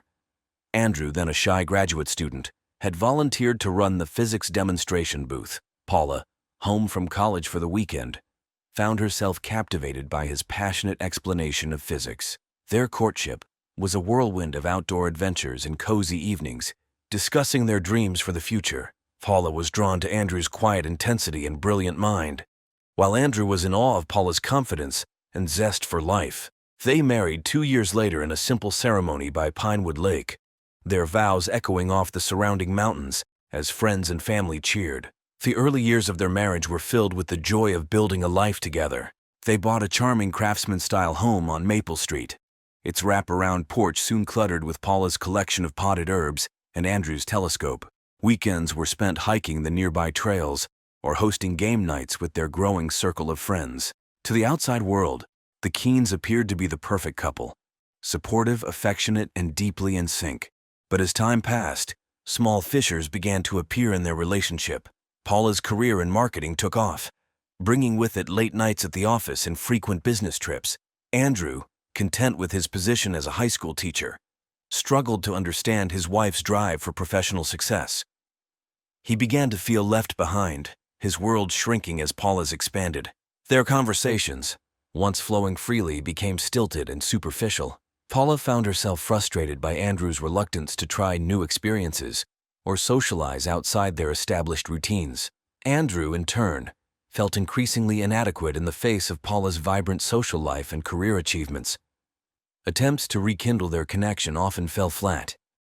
A romantic getaway to the Oregon coast ended in tense silence as they realized how little they now had in common. Date nights became an exercise in checking boxes rather than genuinely connecting. Even their physical intimacy waned, with both making excuses to avoid the awkwardness of forced passion. It was in this fragile state that Paula Keene first crossed paths with David Reeves, setting in motion a chain of events that would shatter the delicate equilibrium of their marriage and lead to consequences neither could have imagined. The seeds of Paula and David's affair were planted on a rainy Tuesday afternoon at the Pinewood Business Association mixer. Paula, representing her marketing firm, found herself drawn to the charismatic newcomer who spoke passionately about revitalizing the town's visual branding. David's enthusiasm was infectious, and Paula soon realized an hour had passed in what felt like minutes. Over the following weeks, their paths continued to cross professionally. Paula's firm hired David for a series of projects, necessitating frequent meetings and collaboration. What began as a working relationship quickly evolved into a friendship, with shared lunches extending well beyond the allotted hour as they discovered a mutual love for contemporary art and obscure indie films. Paula found herself looking forward to their interactions, feeling a spark of excitement she hadn't experienced in years. David's attentiveness and genuine interest in her thoughts made her feel seen in a way she had long forgotten. For his part, David was captivated by Paula's quick wit and the passion that shone through when she spoke about her work. The line between professional and personal blurred one evening after a particularly successful presentation to a client. Flush with victory, Paula and David decided to celebrate with drinks at a bar on the outskirts of town. As the night wore on and inhibitions lowered, their conversation turned more intimate. David's hand brushed against Paula's, lingering a moment too long to be accidental. It was Paula who made the first move, leaning in to kiss David as they stood in the parking lot. The kiss, fueled by alcohol and long-suppressed desire, quickly deepened. Their first clandestine rendezvous took place at a small bed and breakfast in the next town over. As they fell into each other's arms, all thoughts of consequences faded away. In the afterglow, tangled in rumpled sheets, Paula and David convinced themselves that what they had found was too precious to give up, and so began a careful dance of stolen moments and secret meetings, each rendezvous adding another layer to the web of deceit that would ultimately ensnare them all. For months, Andrew Keene remained blissfully unaware of his wife's infidelity. He attributed Paula's improved mood and renewed energy to a positive shift in her work life. However, as winter gave way to spring, small inconsistencies began to gnaw at the edges of his consciousness. It started with little things: Paula's sudden interest in obscure bands she'd never mentioned before, hushed phone conversations that abruptly ended when he entered the room, and an inexplicable nervousness whenever plans changed unexpectedly. Andrew initially dismissed these observations, not wanting to acknowledge the growing unease in the pit of his stomach. The pivotal moment came on a quiet Sunday afternoon. Paula had left her laptop open on the kitchen counter, and as Andrew reached past it to grab a mug, a notification flashed across the screen. The message preview from an unsaved number read, "Can't wait to see you tomorrow. Last time was..." Andrew's hand froze mid-air. He knew he shouldn't look, that doing so would violate Paula's privacy. But the seed of suspicion, once planted, grew rapidly. With trembling fingers, he opened the message thread. What he found confirmed his worst fears. Months of intimate exchanges, thinly veiled references to secret meetings, and declarations of passion scrolled before his eyes. The final piece of the puzzle fell into place when he saw a photo David had sent. Nauseated and shaking, Andrew closed the laptop and retreated to the basement, his mind reeling. When Paula returned home that evening, she found him sitting in the dark, his eyes red-rimmed and distant. The confrontation that followed was brutal in its rawness. Paula, caught off guard, initially tried to deny everything, but faced with the evidence Andrew had discovered, she finally broke down and confessed to the affair. As Paula sobbed and attempted to explain, Andrew listened in stony silence. When she finished, he stood up and walked out of the room without a word, leaving Paula alone with the wreckage of their marriage strewn around her. In the days following his devastating discovery, Andrew Keene surprised everyone with his apparent, calm acceptance of the situation. When Paula, racked with guilt, offered to move out, Andrew insisted she stay. He spoke of forgiveness, of working through their issues together, and of his enduring love for her despite her transgression. Paula, overwhelmed with relief at this unexpected reprieve, threw herself into rebuilding their relationship. She ended things with David in a terse phone call, blocking his number and social media accounts. She suggested couples therapy, date nights, and even a second honeymoon to rekindle their connection. To their friends and colleagues, the Keenes presented a united front. They were seen holding hands at the farmers' market, laughing together at local events, and Andrew even surprised Paula with flowers at her office. Many in Pinewood commented on how the couple seemed stronger than ever, admiring their ability to weather such a storm. But beneath this carefully constructed facade, a very different reality was unfolding. Andrew's forgiveness was a masterful performance, concealing a heart twisted by betrayal and a mind consumed by thoughts of revenge. Each gentle word and loving gesture was calculated, designed to lull Paula into a false sense of security while he grappled with his growing obsession. Late at night, while Paula slept, Andrew would lie awake, his mind replaying imagined scenes of his wife in David's arms. He began keeping a journal, filling pages with dark musings and elaborate fantasies of confronting his wife's lover. The act of writing these thoughts became a pressure valve, allowing him to maintain his cool exterior. While his inner turmoil intensified, Paula, eager to believe in their reconciliation, overlooked the subtle signs of Andrew's internal struggle. As weeks turned into months, the charade became second nature to Andrew. He played the role of the forgiving husband with chilling precision, all while his resentment festered and grew. He began to view his performance as a cosmic joke, taking a perverse pleasure in how easily everyone, especially Paula, bought into the illusion. As summer faded into autumn, Andrew Keene's carefully maintained facade began to crack under the weight of his growing obsession. At school, Andrew found himself unable to focus on his lessons, his mind constantly wandering to thoughts of Paula and David together. He snapped at students for minor infractions, his usual patience evaporating like morning dew. Colleagues noticed the change, whispering concerns about his erratic behavior in the teacher's lounge. As his jealousy deepened, Andrew's behavior grew increasingly erratic. He installed a hidden GPS tracker on Paula's car, justifying the invasion of privacy as necessary to ease his fears. Late at night, he would pore over her location data, constructing elaborate scenarios to explain any deviation from her usual routes. Andrew's once diverse interests narrowed to a singular focus, monitoring Paula and by extension David. He created fake social media accounts to follow David online, scrutinizing every post and interaction for any hint of continued contact with Paula. Hours were spent driving past David's apartment and office, hoping to catch a glimpse of something, anything to confirm his suspicions. The turning point came on an October evening. Andrew, having convinced himself that Paula was meeting David after work, followed her to a small art gallery downtown. As he watched from across the street, he saw Paula emerge from the gallery, laughing and chatting with a group of colleagues. There was no sign of David. In that moment, something inside Andrew snapped.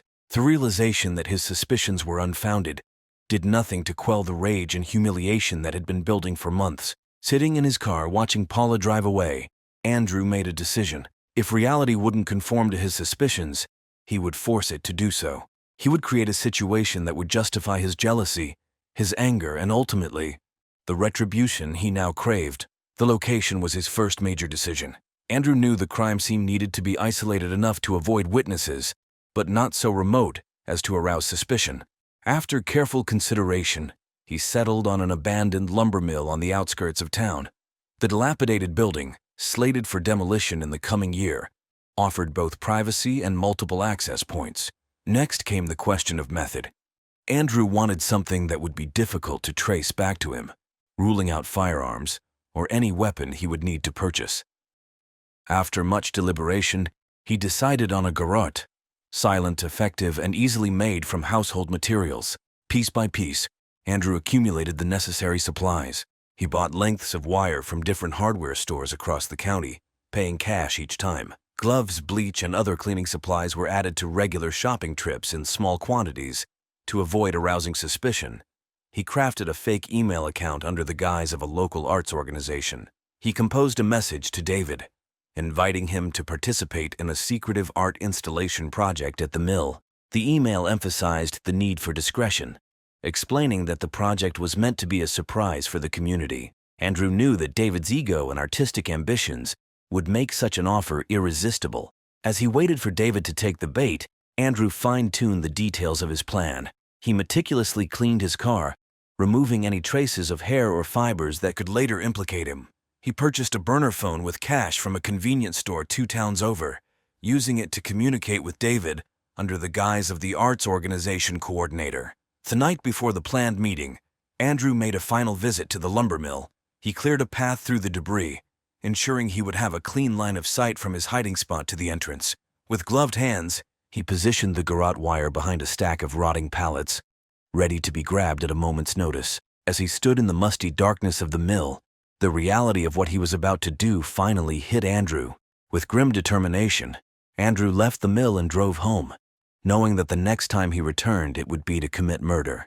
Andrew Keene went through the motions of his morning routine, kissing Paula goodbye with a casualness that belied the turmoil roiling within him.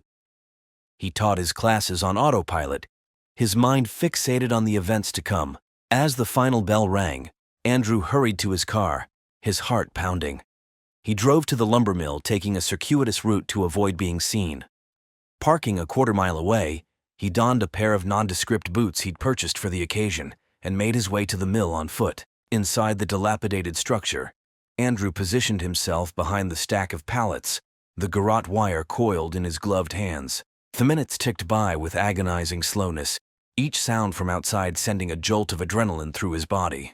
At precisely 4:30 p.m., the crunch of tires on gravel announced David's arrival.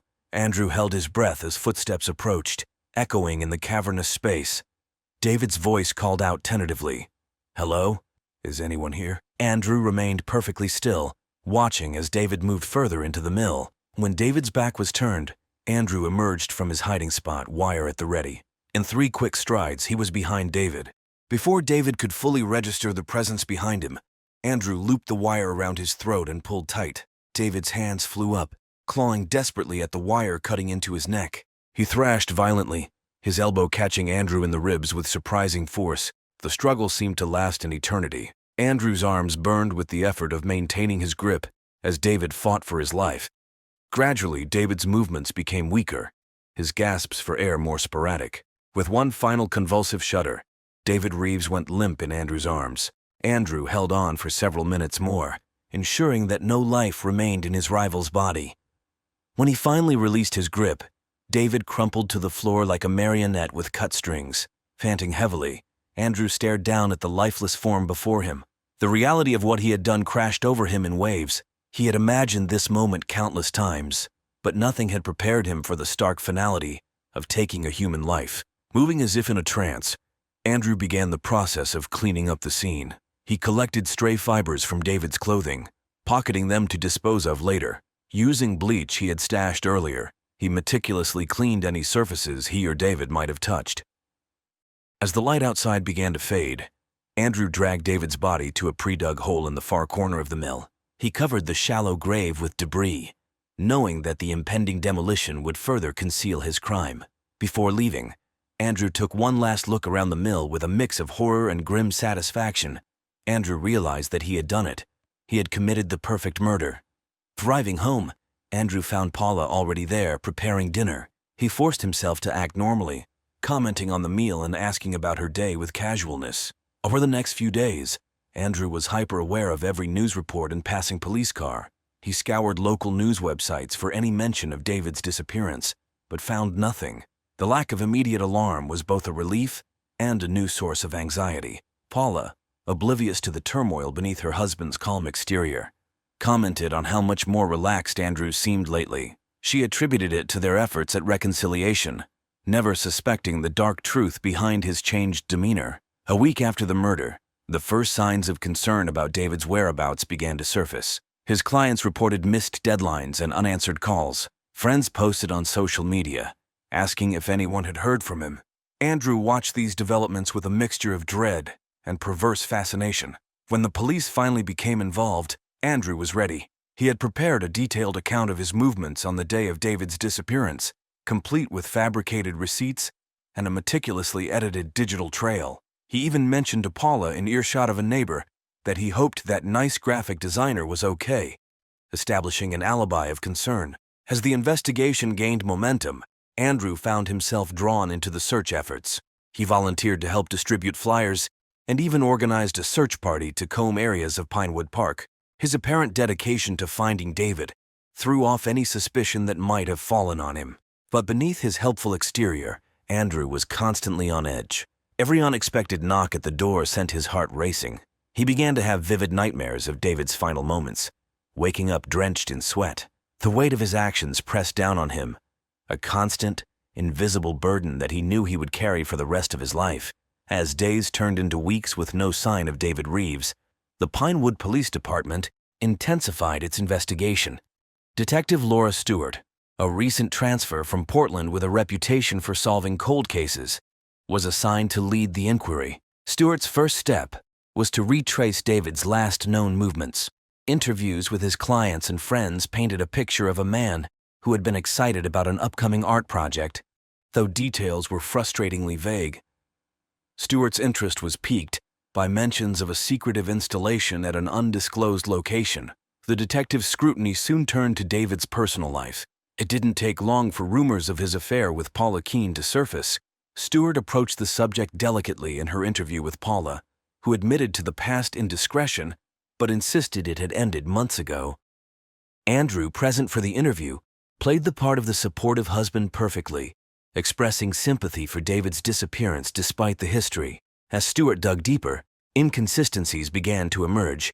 David's bank records showed no unusual activity, and his passport remained in his apartment.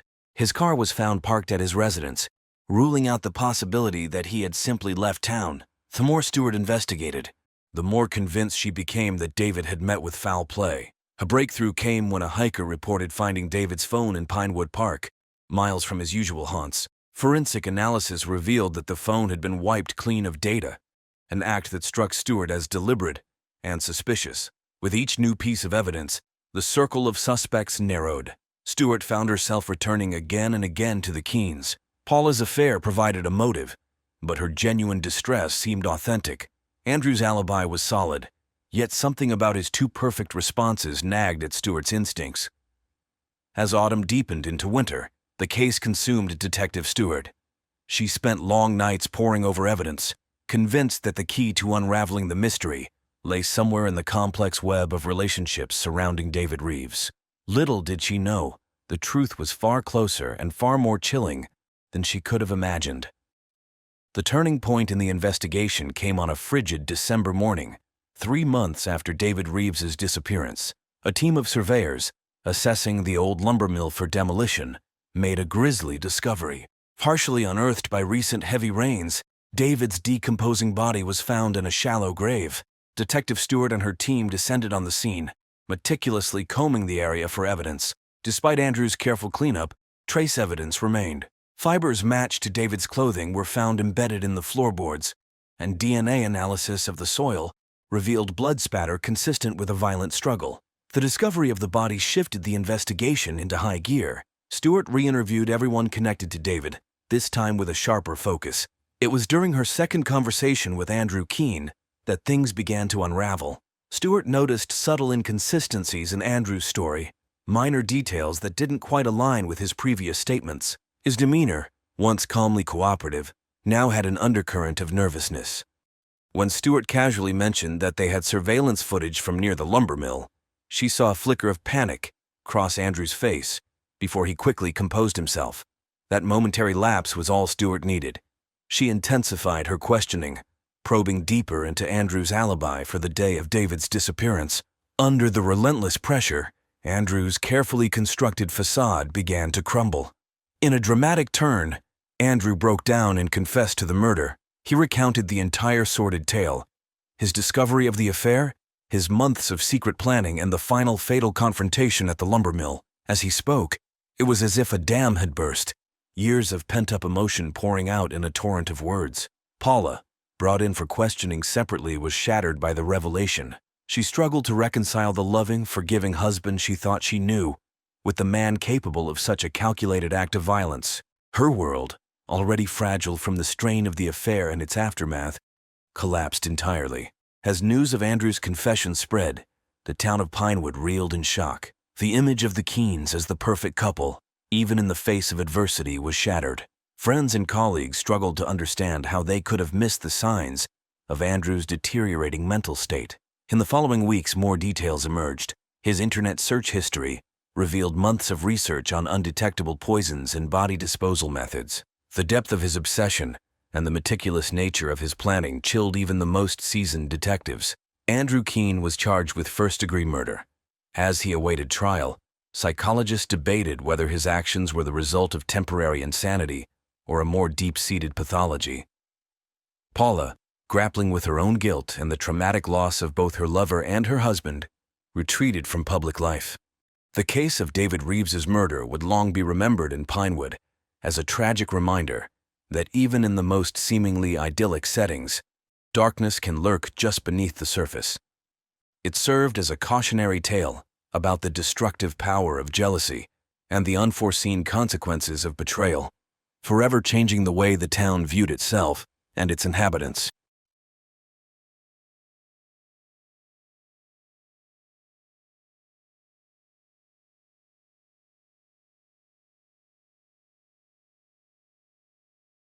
On the morning of September 15, 2019, the body of Sydney Watkins, a 35-year-old elementary school teacher, was discovered in her modest two-bedroom home.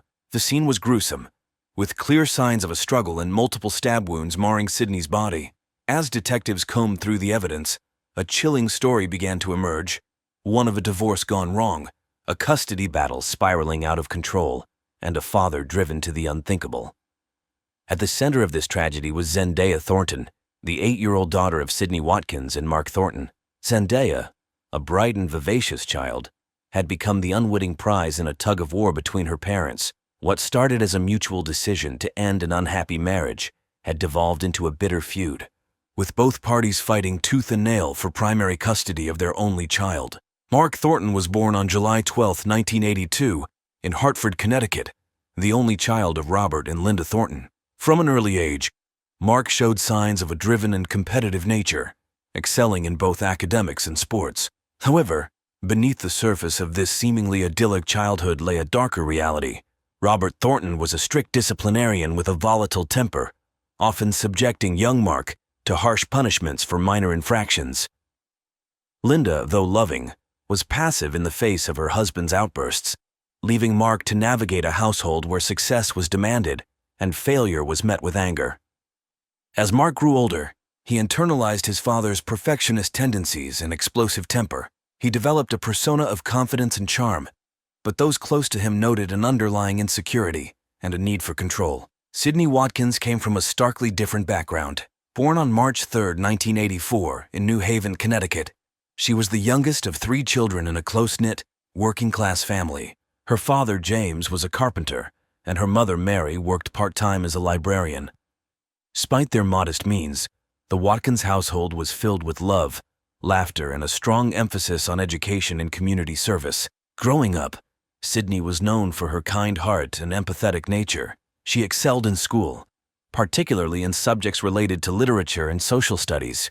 Her passion for helping others led her to pursue a degree in education at Southern Connecticut State University. Sydney's gentle demeanor and patience made her a natural with children. She volunteered at local youth centers throughout college, and upon graduation, secured a position as a second-grade teacher at an elementary school. Mark and Sydney's paths crossed in the summer of 2008 at a mutual friend's wedding. Mark, then a rising star at his law firm, was immediately drawn to Sydney's warmth and authenticity, qualities that stood in stark contrast to the cutthroat world he inhabited daily. Sydney, in turn, was charmed by Mark's confidence and ambition, seeing in him a drive that complemented her more laid-back nature. Their courtship was a whirlwind romance. Mark swept Sydney off her feet with grand gestures and lavish dates, while Sydney introduced Mark to the simple joys of home-cooked meals and quiet evenings spent in meaningful conversation.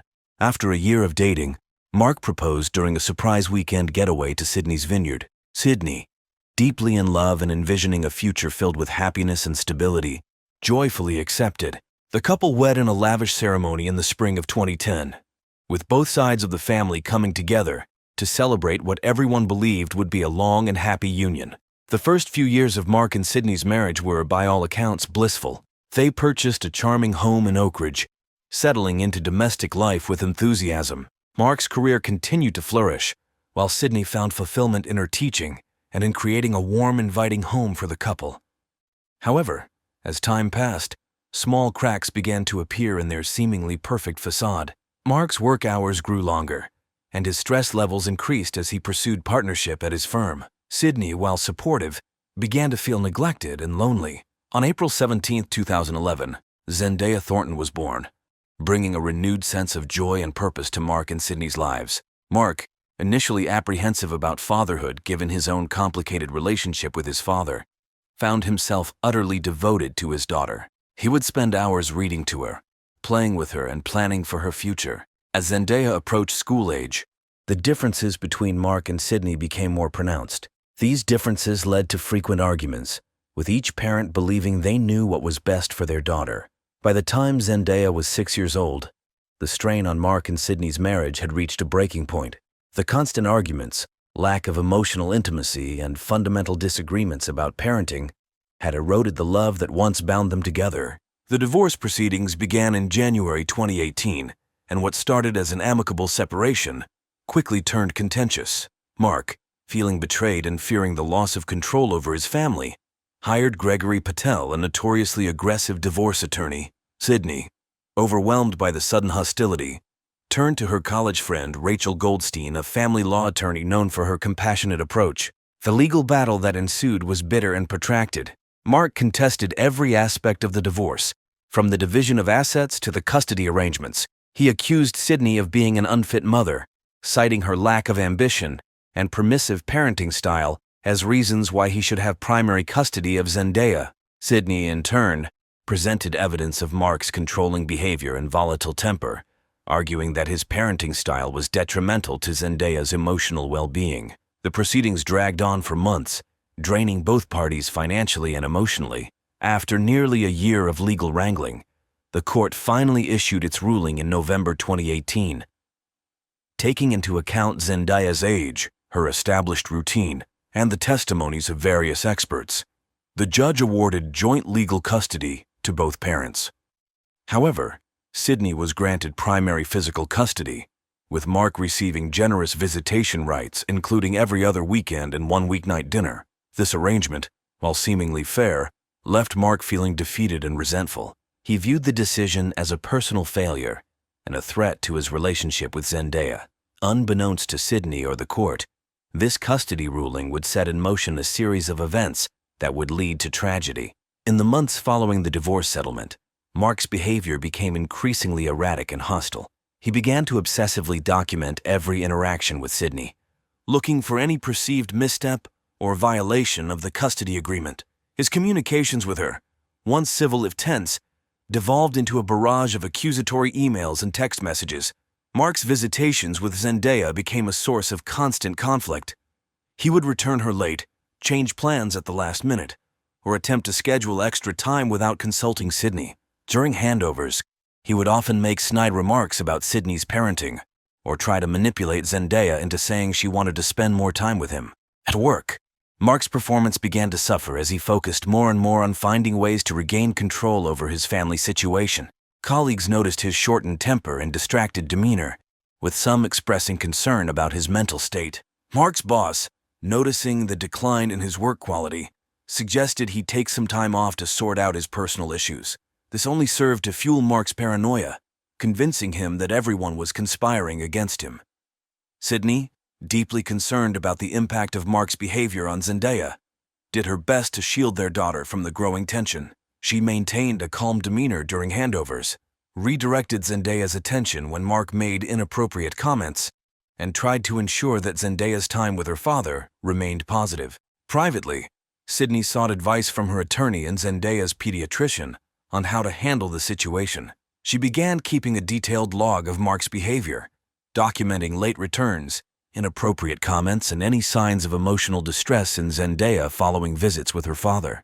Sydney also enrolled Zendaya in play therapy sessions with child psychologist Dr. Lisa Martinez, hoping to provide Zendaya with a safe space to process her feelings about the divorce and her father's changing behavior. Despite her efforts to keep things amicable for Zendaya's sake, Sydney found herself increasingly fearful of Mark's unpredictable moods. She installed a security system in their home and informed Zendaya's school about the situation, requesting that they not release Zendaya to Mark outside of his designated pickup times. Sydney also reached out to her brother Michael, asking him to be present during handovers when possible, hoping that a witness might temper Mark's hostility. As the conflict between her parents escalated, Zendaya's sunny disposition began to dim. Once outgoing and confident, she became withdrawn at school, often sitting alone at lunch or refusing to participate in group activities. Her teacher noticed a decline in Zendaya's academic performance and an increase in anxiety-related behaviors, such as nail-biting and hair twirling. At home with Sydney, Zendaya became clingy and prone to emotional outbursts. She would often wake up with nightmares, calling out for both her parents. Sydney would find her daughter in tears, confused and upset by the conflicting loyalties she felt. Zendaya's play therapy sessions revealed a child torn between love for both parents and a deep-seated fear of abandonment. In early August 2019, Mark filed a motion for modification of the custody agreement, seeking primary physical custody of Zendaya. His petition cited Sydney's alleged parental alienation and claimed that Zendaya was flourishing under his care while regressing when with her mother. Sydney, armed with documentation of Mark's erratic behavior and reports from Zendaya's therapist, filed a counter-motion requesting supervised visitation for Mark. The court scheduled a hearing for September 20th, giving both parties just over a month to prepare their cases. This impending legal showdown ratcheted up the tension between Mark and Sydney to unprecedented levels.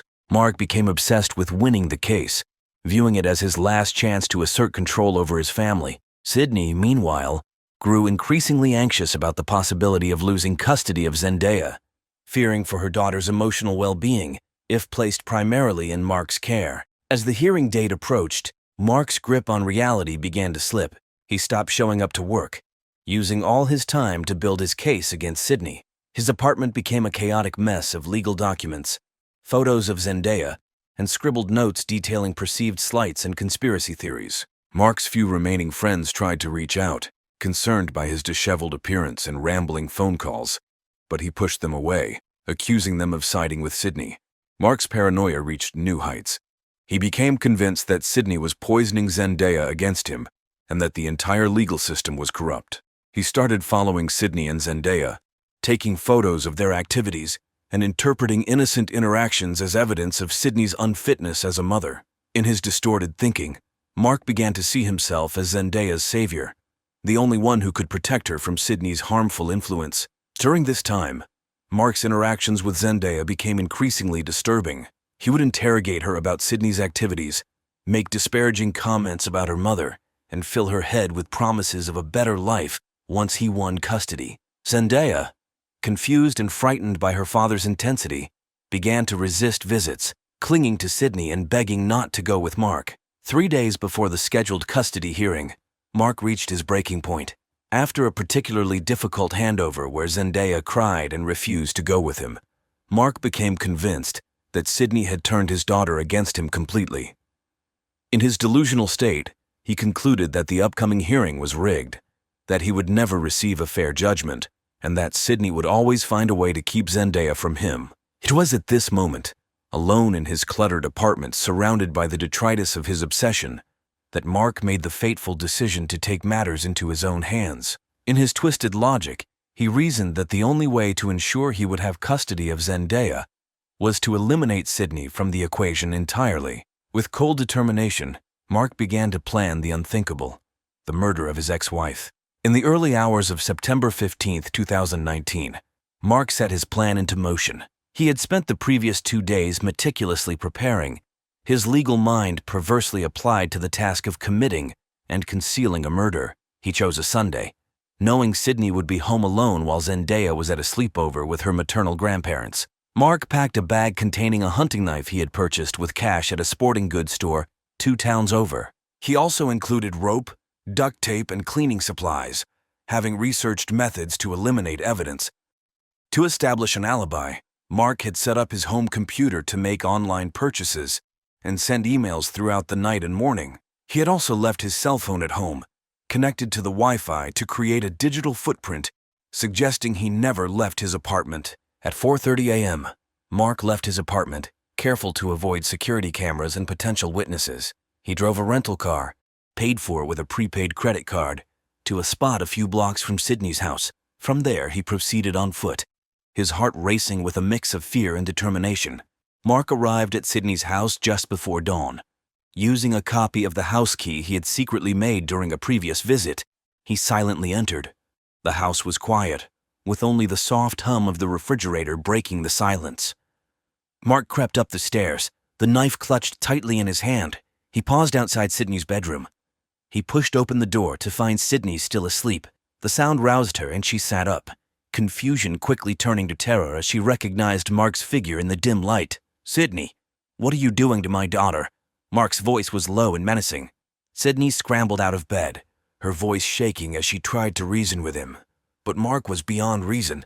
He lunged forward, grabbing Sydney's arm as she attempted to run past him. She fought back fiercely. They struggled, crashing into furniture and knocking items off shelves. Sydney managed to break free momentarily. Running towards the hallway, Mark pursued her, his face contorted with rage.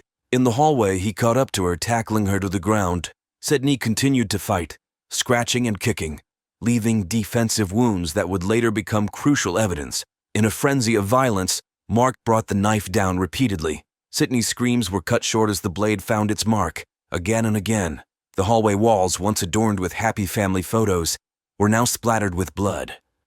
As quickly as it had begun, it was over. Mark stood over Sydney's lifeless body, his rage giving way to shock as the reality of what he had done began to sink in. The knife slipped from his blood-soaked hands, clattering to the floor.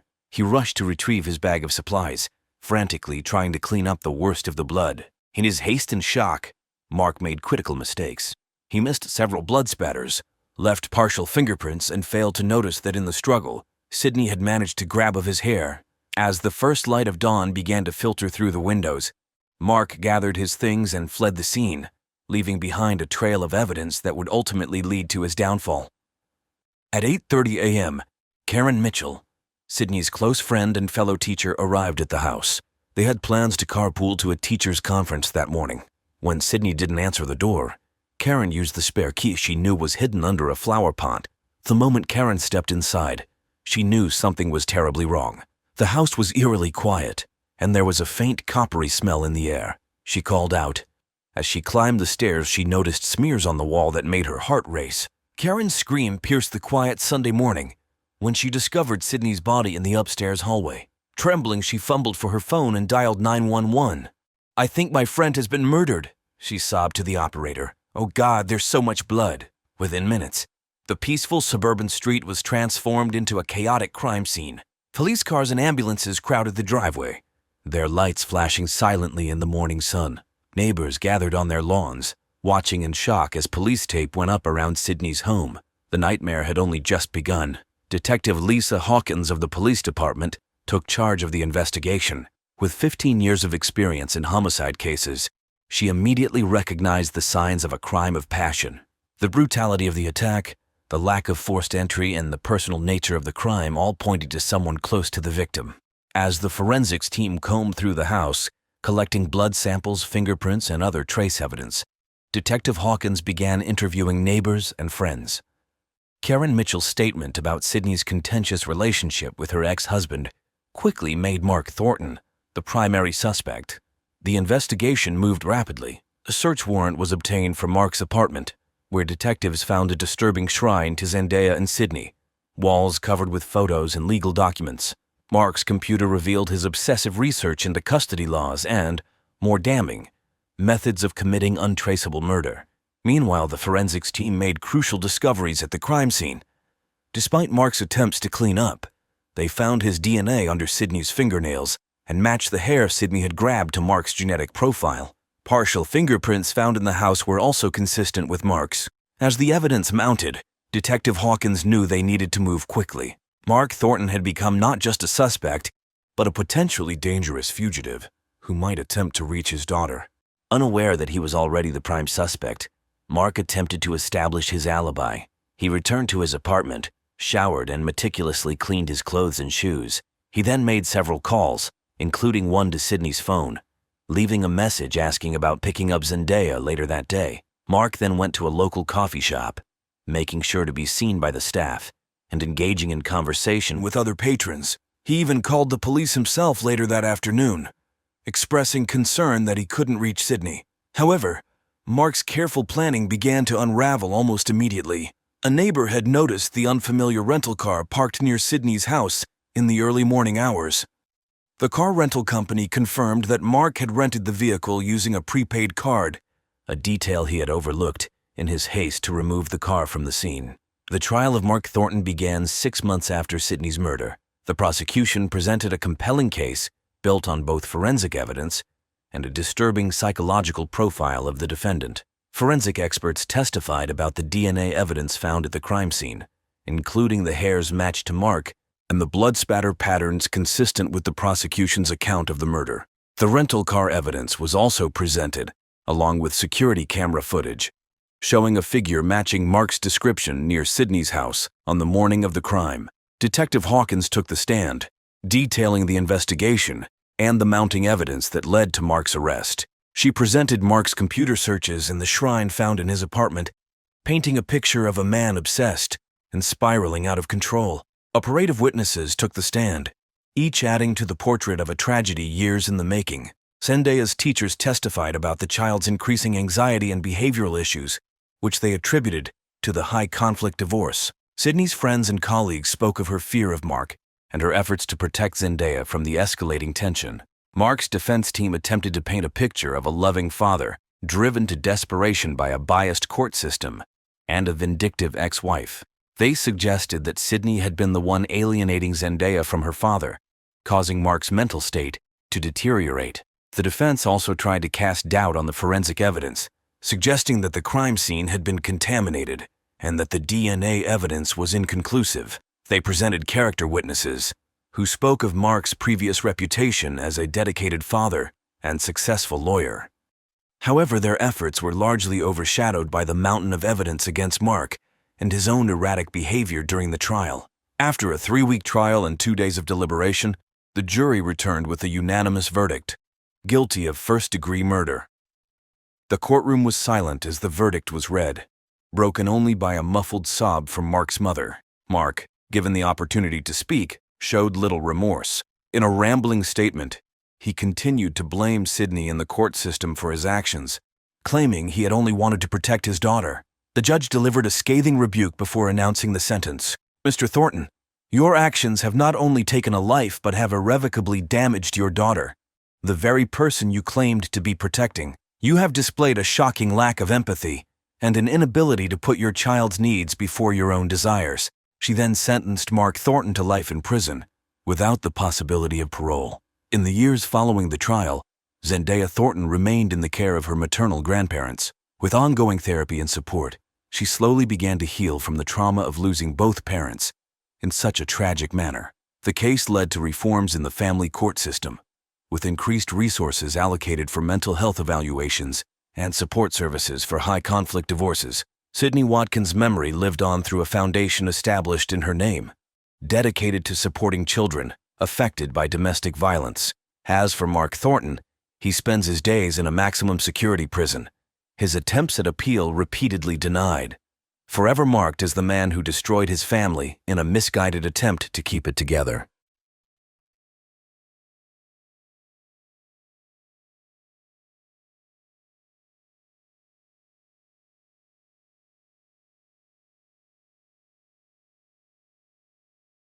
Emily Parker was born and raised in the quiet town of Maplewood, Ohio.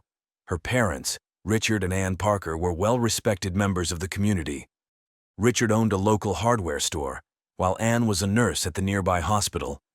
Emily, the middle child with an older brother, Jack, and a younger sister, Sarah, was the apple of her parents' eyes. From an early age, Emily exhibited a zest for life.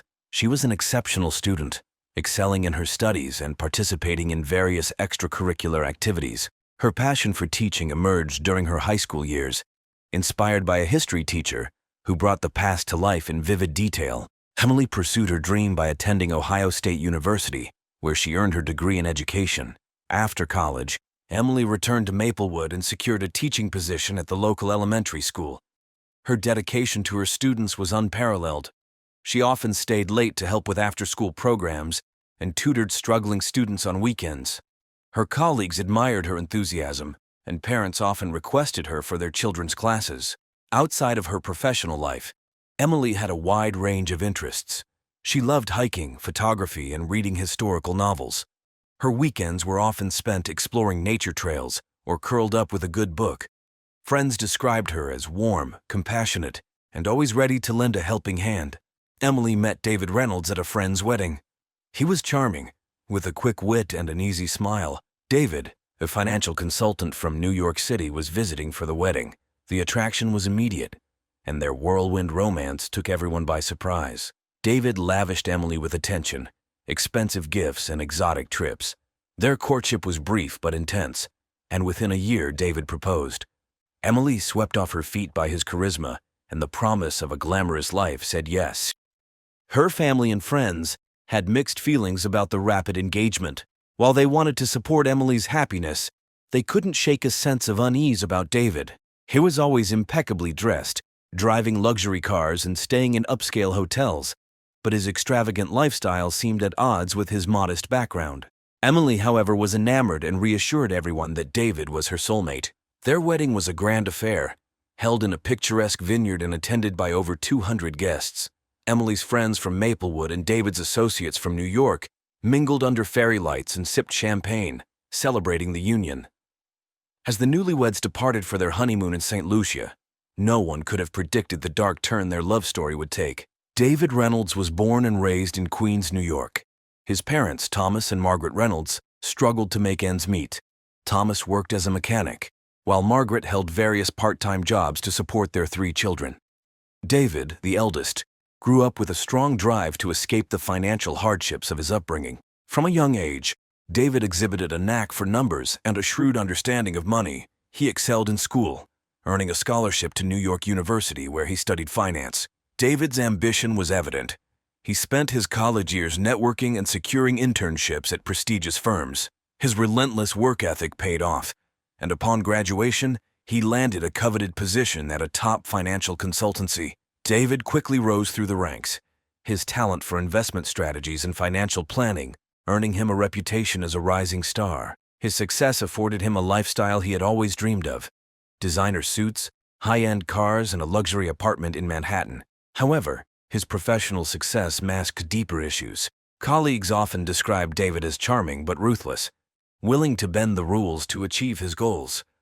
David's personal life was equally complex. His charm attracted many women, but his relationships were often short-lived. He had a series of high-profile romances, each ending abruptly amid rumors of infidelity and deceit. Despite this, he maintained a polished public image, carefully curating his social media to portray a life of sophistication and success. When David met Emily Parker, she represented something different. Her genuine warmth and small-town innocence were a stark contrast to the superficial relationships he was accustomed to. To his friends, it seemed like David was truly in love for the first time. But as their relationship progressed, cracks began to appear. David's financial empire was not as solid as it seemed. Behind the scenes, he was entangled in risky investments and mounting debts. David's financial troubles were compounded by his extravagant spending habits.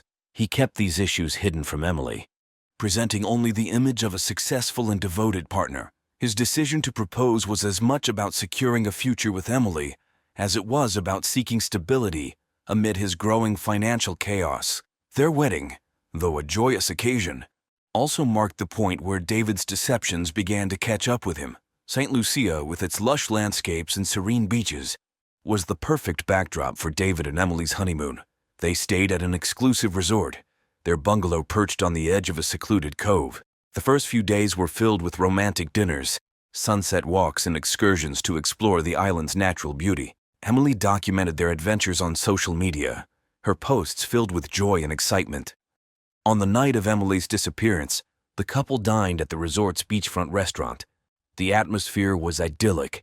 Soft music played in the background, and tiki torches flickered in the gentle breeze. Fellow diners noticed the couple laughing and holding hands, seemingly in love. The staff, accustomed to honeymooners, paid them little special attention. After dinner, David suggested a moonlit walk along the beach. Emily, always one for romance, readily agreed. They strolled along the water's edge, the sound of the waves mingling with their conversation. David later recounted that Emily had expressed a desire to take a swim. She slipped off her sandals and waded into the water, the moonlight casting a silver glow on her figure. According to David, he returned to their bungalow to fetch a jacket for Emily. When he came back, she was gone. Panic set in as he searched the beach, calling her name. He alerted the resort staff, who joined the search, but Emily was nowhere to be found. David's distress seemed genuine as he spoke with the resort's manager, his voice cracking and hands trembling. The following morning, the local police were notified.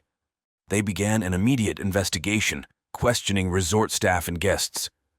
Divers searched the waters near the beach, and sniffer dogs were brought in to track any scent that might lead to Emily. Despite their efforts, no clues emerged. The beach was combed for any personal items, but nothing was found. As the hours turned into days, David's behavior began to attract scrutiny. He appeared genuinely distraught, but there were moments when his composure seemed forced. The police noted his meticulous recounting of events, almost as if rehearsed. Resort staff mentioned his insistence on calling his lawyer soon after Emily's disappearance, which struck them as odd. Witnesses provided conflicting accounts. Some recalled seeing the couple arguing earlier in the day, while others described them as affectionate. A few guests reported hearing raised voices from their bungalow the night before Emily vanished. The police were left with a puzzling mix of evidence and testimonies that painted an inconsistent picture of the couple's final hours together. As the investigation stalled, David's narrative was the only story available. His plea for information was broadcast on news networks, his tearful face becoming the public image of a grieving husband. Yet behind the scenes, Detective Hayes was piecing together a different story, one that hinted at a more sinister truth. Detective Hayes arrived at the resort, greeted by the tropical heat and the sight of tourists enjoying their vacations, seemingly unaware of the drama unfolding. His first step was to interview David Reynolds. Sitting across from him in the resort's lounge, Hayes observed David's demeanor carefully. The man seemed genuinely distraught, but there was an underlying tension that the seasoned detective couldn't ignore. David recounted the events of the night Emily disappeared, his voice steady but his eyes betraying a flicker of anxiety. Hayes listened intently, asking pointed questions about their activities, their relationship, and any possible reasons Emily might have had to leave suddenly. David's answers were consistent, but Hayes felt they were too polished, as if rehearsed. The detective then spoke with the resort staff and other guests. The accounts varied, some aligning with David's story while others contradicted it. A waitress at the restaurant mentioned that David seemed agitated during dinner, frequently checking his phone. A couple staying in a neighboring bungalow reported hearing an argument late at night, although they couldn't make out the words. Hayes' team searched the couple's bungalow and the surrounding area. They found Emily's belongings neatly packed, her passport and wallet untouched. Her phone was missing, presumably with her. A thorough examination of the beach yielded no new clues. The tide and weather had likely washed away any trace evidence. As the days passed, the investigation broadened. Hayes looked into David's background, finding a man who was both successful and secretive. His financial records revealed a troubling pattern. Despite his high-paying job, David was deep in debt. Large withdrawals from his accounts suggested a gambling problem, and several investments had failed spectacularly. Hayes interviewed David's colleagues and friends in New York, uncovering a different side of him. They described David as charming but unreliable, with a penchant for risky ventures and a history of romantic entanglements. One colleague, who requested anonymity, mentioned that David had recently been involved in a scandal at work, hinting at financial misconduct. The detectives' team also analyzed phone records and bank statements, uncovering a web of transactions that pointed to financial distress.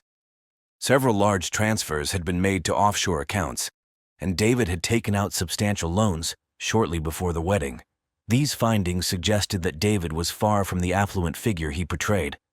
As suspicion around David grew, the investigation took a dramatic turn with the discovery of a letter in Emily's handwriting, found hidden in her suitcase.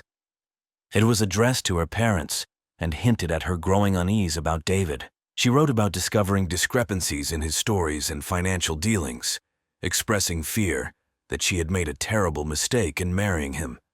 The evidence was mounting, and Detective Hayes felt the pieces of the puzzle starting to come together.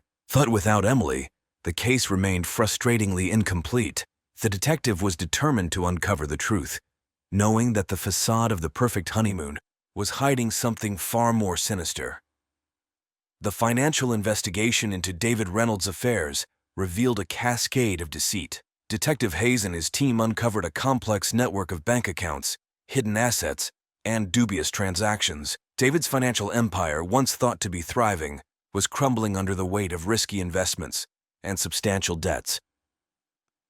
As Hayes delved deeper, he discovered that David had been involved in several questionable business ventures. One such venture was a failed real estate development in Florida, which had resulted in significant losses for investors.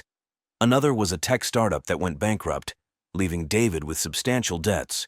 These ventures, combined with his gambling habits, had drained his resources and left him in a precarious financial position. David's secret debts and business failures provided a possible motive for foul play. With Emily's disappearance, questions arose about potential life insurance policies or other financial benefits he might gain. Hayes' team found that David had recently taken out a substantial life insurance policy on Emily, raising further suspicions. Testimonies from friends and colleagues about David's character began to form a consistent narrative.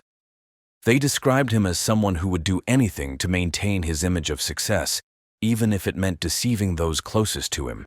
Emily, it seemed, had been drawn into a web of lies and financial manipulation. The mounting evidence suggested that David's involvement in Emily's disappearance was more than just circumstantial. His financial desperation, coupled with the inconsistencies in his story, pointed to a more sinister motive. As the investigation continued, Detective Hayes knew that the key to solving the case lay in uncovering the full extent of David's deceit and the secrets he had worked so hard to conceal. As the investigation deepened, another layer of David Reynolds's double life began to unfold. His extramarital affairs. Detectives uncovered a series of clandestine relationships that painted a picture of a man far different from the devoted husband he appeared to be. David's phone records and emails revealed communications with several women, some of whom he had met through his business dealings, while others were casual encounters. These relationships ranged from fleeting flings to more serious entanglements. Detective Hayes and his team meticulously tracked down and interviewed these women, each conversation revealing more about David's deceptive nature. One of the women, Laura Mitchell, a marketing executive from New York, provided crucial insight. She described her relationship with David as passionate but tumultuous. They had met at a conference a year before his wedding, and their affair continued well into his engagement with Emily. Laura was unaware of David's upcoming marriage until she saw the wedding announcement on social media. Feeling betrayed, she ended their relationship but kept records of their communications, which she willingly shared with the investigators. Another woman, Jessica Evans, a real estate agent from Miami, had a similar story. She and David had met during one of his business trips, and their affair was marked by lavish gifts and extravagant promises. Jessica, too, was in the dark about David's marital status. She described him as attentive and affectionate, but noted his tendency to vanish for days without explanation. The most damning testimony came from Rachel Turner, a colleague from his firm who had been involved with David for nearly 2 years. Rachel's account revealed a pattern of manipulation and deceit. She recounted how David had confided in her about his financial troubles, painting himself as a victim of unfortunate circumstances. Rachel, deeply infatuated with him, had even loaned him money on several occasions, believing his promises to repay her once his investments paid off. These revelations had a profound impact on the case. They not only established a pattern of deceit, but also suggested potential motives for Emily's disappearance. David's affairs indicated a man capable of maintaining multiple lives, each carefully compartmentalized to prevent discovery. His ability to juggle these relationships while hiding his financial troubles from Emily spoke to his skill at deception. Interviews with his past lovers painted a picture of a man driven by a need for validation and material success. They described how David would often speak of his ambitions and dreams, using his charm to elicit sympathy and support. His relationships, both romantic and financial, were tools he used to navigate his increasingly precarious life. The impact of these revelations on the case was significant. They provided a motive for foul play, suggesting that David might have seen Emily as both an obstacle and a solution to his problems. With his financial empire collapsing and his web of lies unraveling, the pressure on David had reached a breaking point. Emily's disappearance and the subsequent focus on David threatened to expose his entire charade. As Detective Hayes pieced together the evidence, it became clear that the investigation was far from straightforward. Each new discovery added complexity to the case, revealing the depths of David's deceit and the lengths he was willing to go to maintain his facade. The true challenge lay in proving his involvement beyond doubt, a task that required uncovering every hidden aspect of his life. Just when Detective Hayes believed he had a clear picture of David Reynolds' involvement in Emily's disappearance, a shocking twist emerged. A mysterious figure, previously unknown to the investigation, came forward with information that turned the case on its head. The figure was a man named Alex Carter, a private investigator from New York. Alex contacted Detective Hayes, claiming to have crucial information about David Reynolds and his activities. Intrigued and cautious, Hayes arranged a meeting. In a dimly lit cafe, Alex revealed his connection to the case. Alex explained that he had been hired by an anonymous client to investigate David Reynolds months before Emily's disappearance. His client had suspected David of financial misconduct and infidelity, and Alex's investigation had uncovered significant evidence of both. He had been tracking David's movements and communications, documenting his secret affairs and shady business dealings.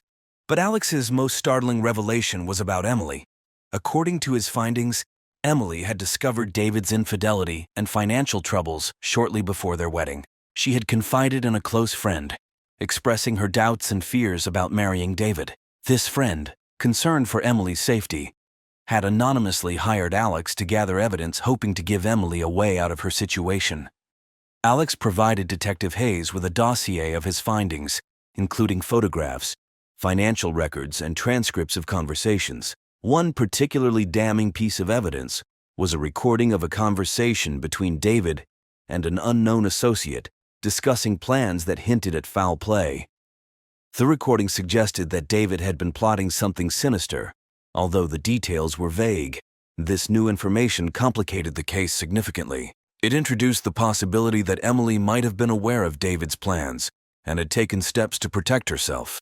Detective Hayes considered the idea that Emily could have staged her disappearance to escape David's clutches, although the lack of concrete evidence made this theory difficult to prove.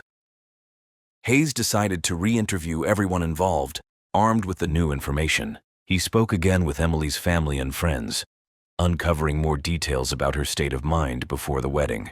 Emily's best friend, Lisa, revealed that Emily had been increasingly anxious in the weeks leading up to the honeymoon. She had confided in Lisa about her fears and mentioned the anonymous tipster who had warned her about David.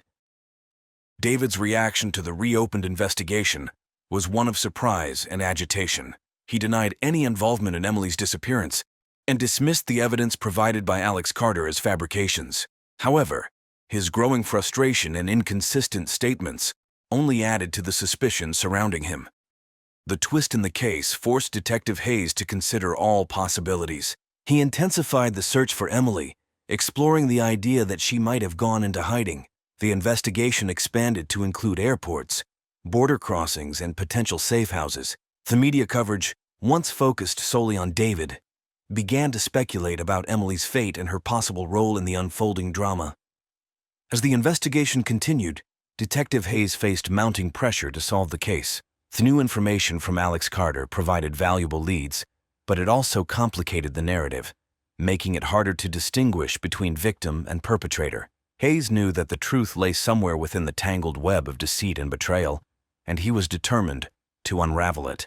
The investigation into Emily Parker's disappearance stretched on for months, with Detective Hayes and his team following every lead, no matter how tenuous. The case had become a national obsession, with the media closely monitoring every development. Public opinion was divided. Some believed David Reynolds was guilty of foul play, while others speculated that Emily had staged her own disappearance to escape a troubled marriage. The breakthrough came unexpectedly. A hiker in a remote part of St. Lucia discovered a makeshift campsite hidden in the dense jungle. Among the belongings were items that matched the descriptions of Emily's possessions, including a distinctive bracelet she was known to wear. The discovery reignited the investigation, with search teams scouring the area for further clues. Eventually, they found Emily. She was alive but severely dehydrated and disoriented. Emily had indeed staged her disappearance, driven by fear and desperation, after uncovering David's deceit and feeling trapped in the marriage. She had fled into the jungle, intending to disappear entirely, but the harsh conditions had taken a toll on her health. Emily's rescue brought a mix of relief and outrage. While many were glad she was safe, questions about her actions and the trauma she endured dominated the public discourse. Detective Hayes interviewed Emily extensively, piecing together her story. She described the mounting pressure she felt after discovering David's infidelities and financial troubles. The anonymous tip from Alex Carter had been the final straw, prompting her to take drastic action. David Reynolds was arrested and charged with multiple crimes, including fraud, embezzlement, and conspiracy to commit harm. The evidence provided by Alex Carter, combined with Emily's testimony, built a strong case against him. During the trial, the full extent of David's deceit was laid bare. His financial empire had been a house of cards, supported by lies and illegal activities. The jury found him guilty on all counts, and he was sentenced to 10 years in prison. The aftermath of the case left lasting scars on everyone involved. Emily returned to Maplewood, where she began the long process of healing with the support of her family and friends. She became an advocate for domestic abuse victims, sharing her story to help others in similar situations. The media's fascination with her life eventually faded, but Emily remained a symbol of resilience and survival. Detective Hayes reflected on the case as one of the most challenging of his career. It had been a journey through layers of deception and human frailty, revealing the dark complexities of love, trust, and betrayal. The resolution, while not entirely satisfying, brought a measure of justice and closure to those affected. In the end, the case of Emily Parker's disappearance was a stark reminder that truth can be stranger than fiction, and that beneath the surface of seemingly perfect lives, there can lie a twisted web of secrets waiting to be uncovered.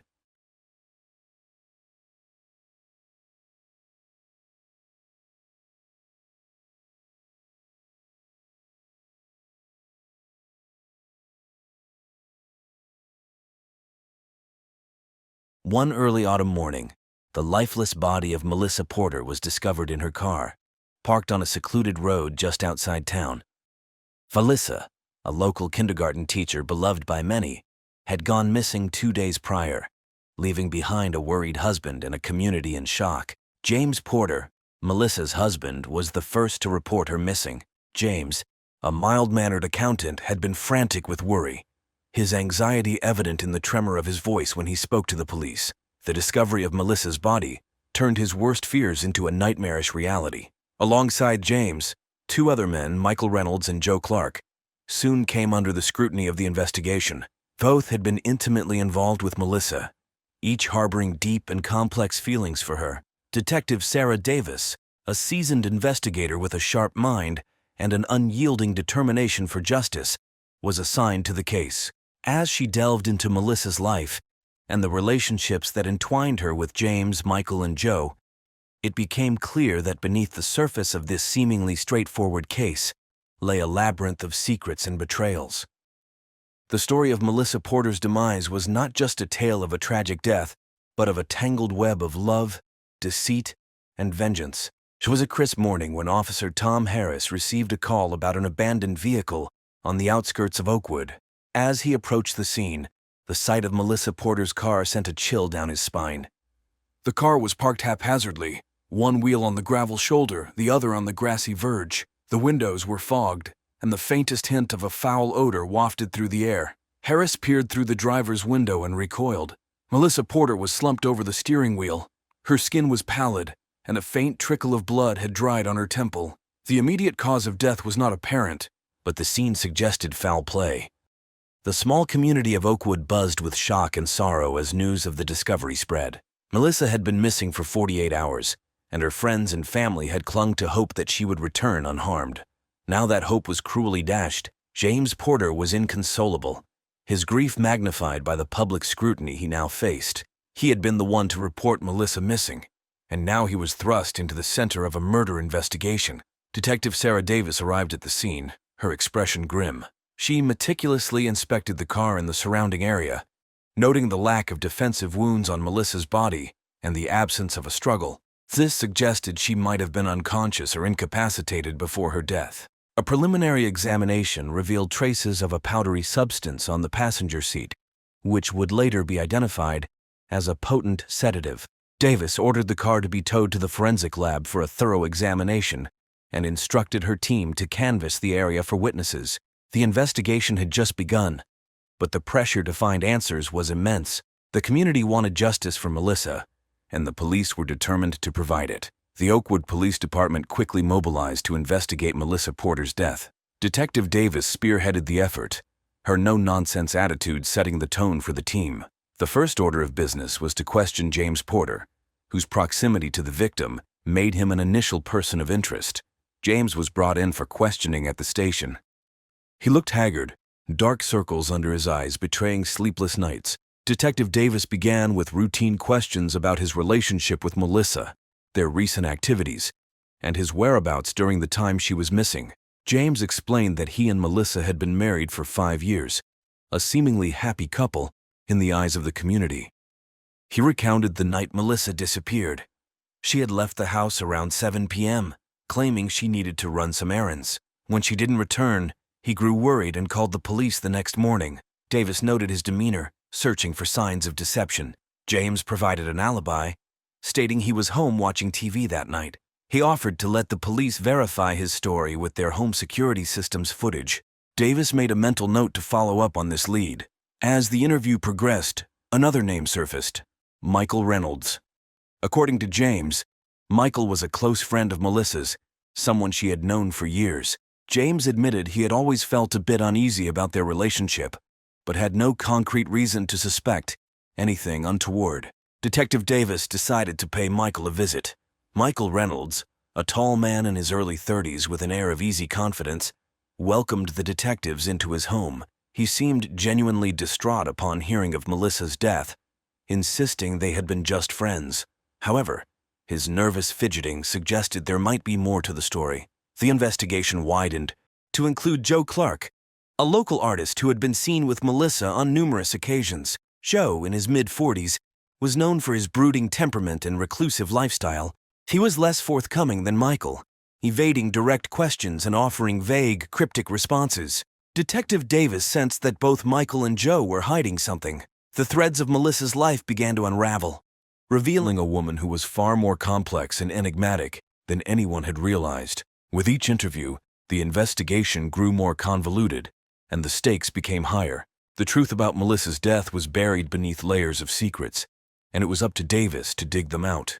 Melissa Porter was born and raised in Oakwood, a town she loved and never wanted to leave. She was known for her warm smile and her ability to connect with people, traits that made her an excellent kindergarten teacher. Her marriage to James was seen as a match made in heaven, though those closest to her knew there was more beneath the surface. Melissa met James at a charity event 5 years ago. James, an accountant with a stable job and a kind heart, seemed like the perfect partner.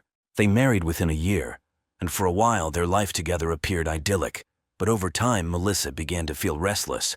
The routine of married life left her yearning for something more. Enter Michael Reynolds. Michael and Melissa had been friends since high school. Their bond had always been strong, and there were times when their friendship seemed to border on something deeper. Michael, a charming and successful entrepreneur, offered Melissa the excitement and passion she felt was missing from her marriage. Their relationship, while initially platonic, soon evolved into a secret affair. Melissa found herself torn between the security James provided and the thrill she experienced with Michael. Her feelings for Michael were intense, but they also brought complications and guilt. Then there was Joe Clark. Joe was a local artist, known for his moody paintings and reclusive nature. Melissa met Joe at an art exhibition a year before her death. Joe was different from both James and Michael. He was mysterious and brooding, qualities that fascinated Melissa. Their connection was immediate, and it wasn't long before Melissa found herself involved with Joe as well.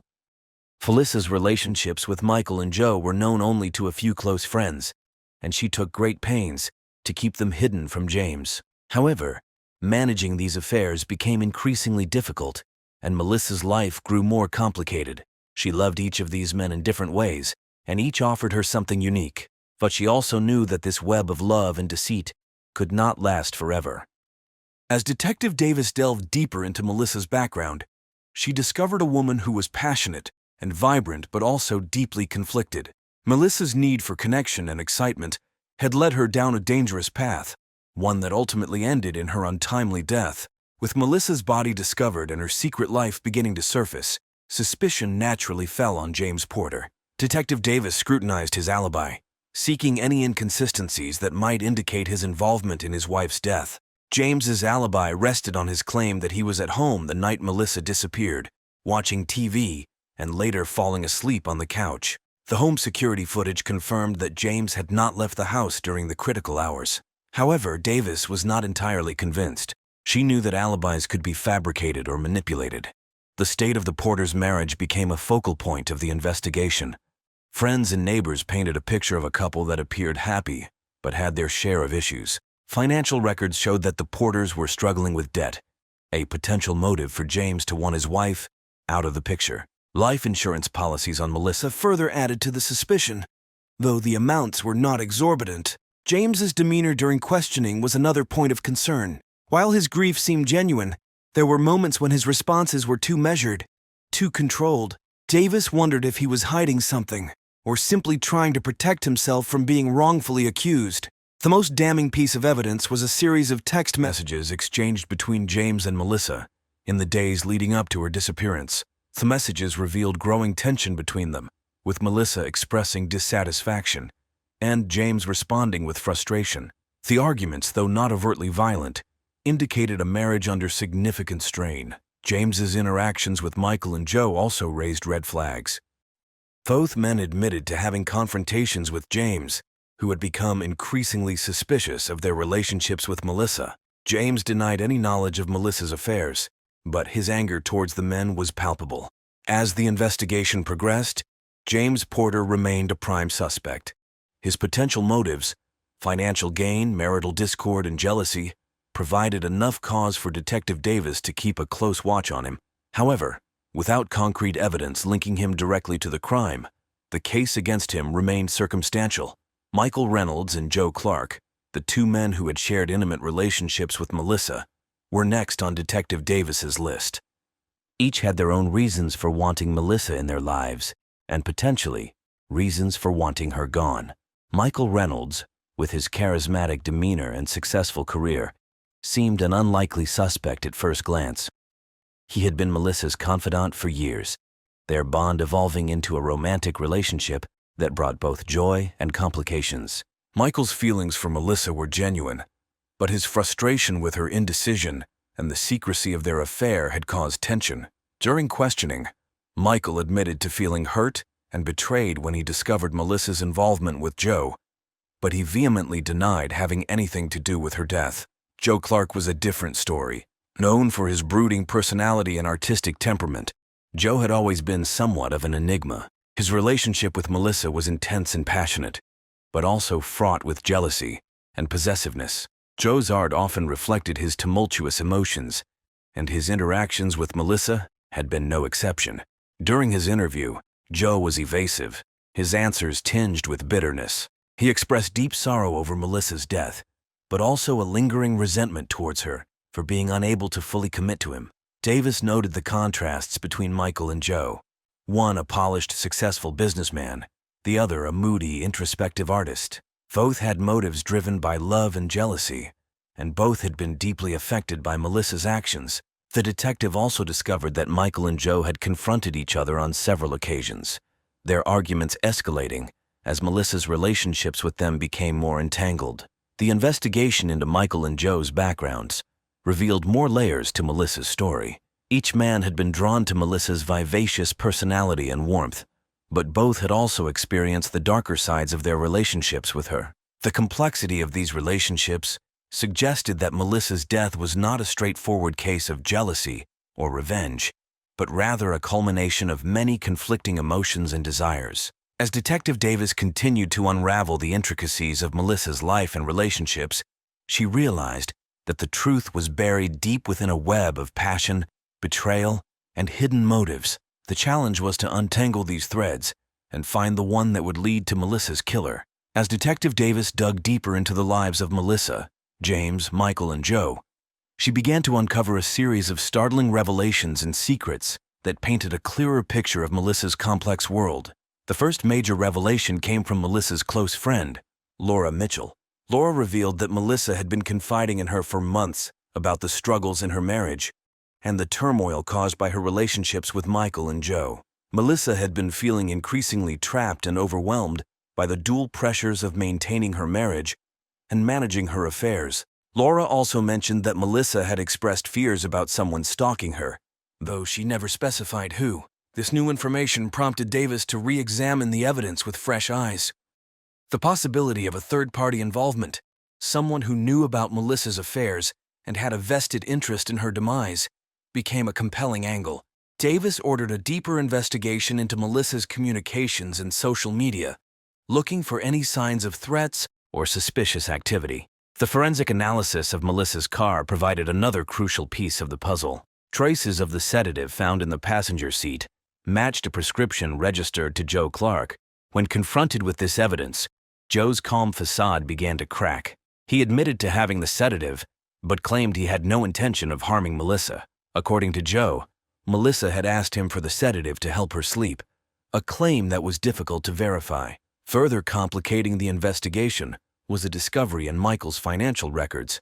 Large sums of money had been transferred between Michael's accounts and an unknown third party over the past few months. Michael explained that these were business transactions, but the lack of clear documentation raised suspicion. Davis wondered if Michael might have been involved in some form of blackmail or had hired someone to intimidate Melissa. The pressure on all three men intensified as Davis continued to piece together Melissa's last days. Interviews with neighbors and colleagues revealed that Melissa had been planning to leave Oakwood, possibly to escape the tangled relationships she had found herself in. She had been seen packing boxes into her car and had mentioned to a colleague that she needed a fresh start. Then came the biggest revelation of all: a hidden journal found in Melissa's belongings. The journal contained detailed accounts of her relationships with James, Michael, and Joe, as well as her fears and plans for the future. Melissa wrote about feeling suffocated by James's controlling nature, exhilarated by her affair with Michael, and deeply conflicted about her intense connection with Joe. She also mentioned receiving anonymous threats, which she suspected were from someone who knew about her affairs. The journal painted a picture of a woman caught in a web of her own making, desperate to break free but unsure how. It provided Detective Davis with critical insights into Melissa's state of mind and the potential motives of those around her. With this new evidence, Davis felt she was finally closing in on the truth. Just as Detective Davis thought she was getting closer to solving the case, a surprising twist emerged that shifted the focus of the investigation. A new piece of evidence surfaced: a security camera recording from a nearby convenience store that showed Melissa in the company of a man who was neither James, Michael, nor Joe on the night she disappeared. The man in the footage was identified as Daniel Harper, a former colleague of Melissa's from a previous job in a neighboring town. Harper had a checkered past, including a history of violent behavior and a restraining order filed against him by a former girlfriend. The discovery of his involvement with Melissa added a new layer of complexity to the case. Davis brought Harper in for questioning.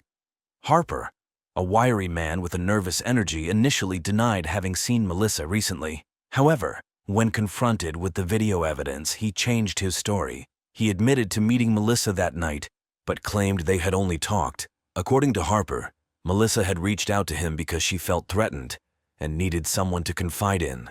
She had asked Harper to meet her away from Oakwood to avoid being seen by anyone who might know her.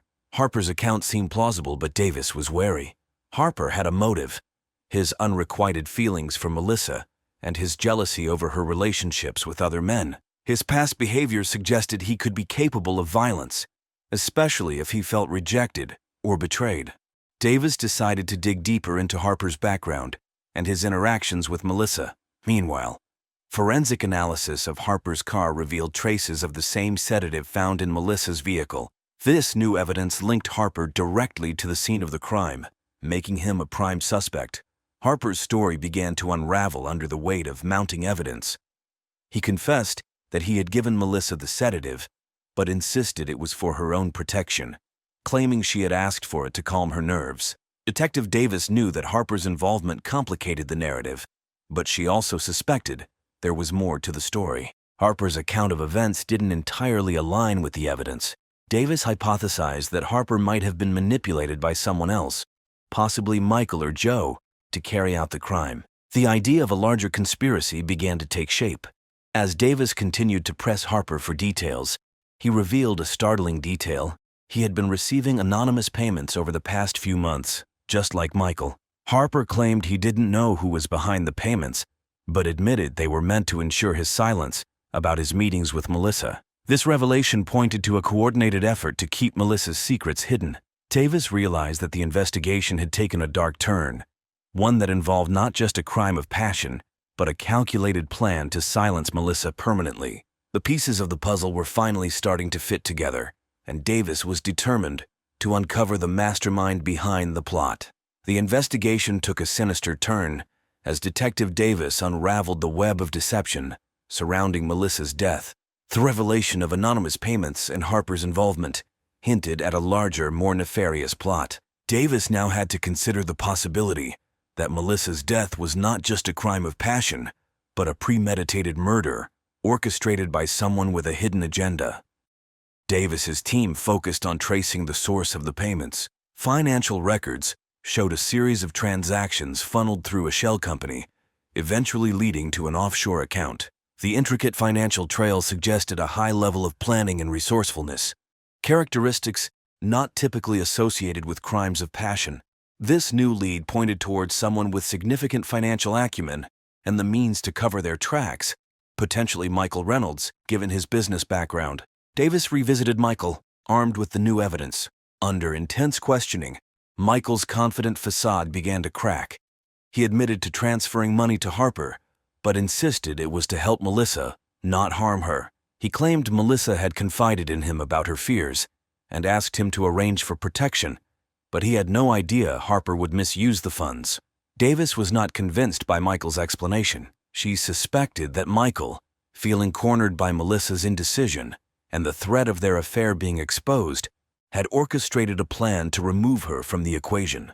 However, Michael alone could not have executed such a complex scheme. The involvement of Joe Clark, with his volatile emotions and connection to Melissa, seemed likely.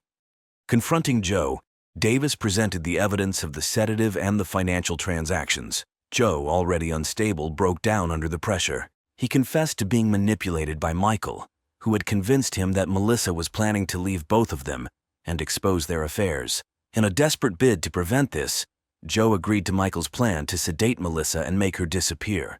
The dark truth emerged. Michael had orchestrated the entire plot, using Joe and Harper as pawns to carry out his plan. Michael's motive was not just jealousy, but a calculated decision to eliminate Melissa and protect his reputation and business interests. Joe, driven by his emotional turmoil, had been an unwitting accomplice, and Harper, lured by money, had played his part without fully understanding the consequences. Davis's investigation had uncovered a chilling conspiracy that highlighted the lengths people would go to protect their secrets and desires. The case was far more complex and darker than anyone had initially imagined, revealing the depths of human deceit and treachery. With the pieces of the puzzle finally falling into place, Detective Davis moved swiftly to secure arrest warrants for Michael Reynolds and Joe Clark. The evidence against them was overwhelming: financial transactions, confessions, and the forensic link between the sedative and Joe. Davis coordinated with her team to ensure that the arrests were conducted smoothly and without incident. Joe Clark was the first to be apprehended. He was found at his studio, surrounded by his hauntingly dark paintings. The arresting officers found him in a state of disarray, his guilt and regret evident. Joe offered no resistance, murmuring apologies and asking about Melissa's final moments. His remorse was genuine, but it could not absolve him of his role in the crime. Michael Reynolds proved more challenging. He had anticipated the arrest and attempted to flee. However, a coordinated effort by the Oakwood Police Department ensured he was apprehended at a private airstrip, trying to board a chartered plane. His arrest was marked by defiance and indignation, maintaining his innocence and accusing the police of fabricating evidence. With both suspects in custody, the prosecution began to build a robust case. The trial that followed was one of the most sensational in Oakwood's history, drawing intense media attention. The courtroom was packed with townspeople, journalists, and those who had known Melissa. The prosecution presented a compelling narrative of manipulation, betrayal, and murder, while the defense tried to paint Michael as a victim of circumstance and Joe as a man driven to desperation. The jury deliberated for several days, weighing the extensive evidence and emotional testimonies. Ultimately, both Michael Reynolds and Joe Clark were found guilty of conspiracy to commit murder and second-degree murder. Michael received a life sentence without the possibility of parole, while Joe, whose genuine remorse and cooperation were considered, was given a reduced sentence of 25 years.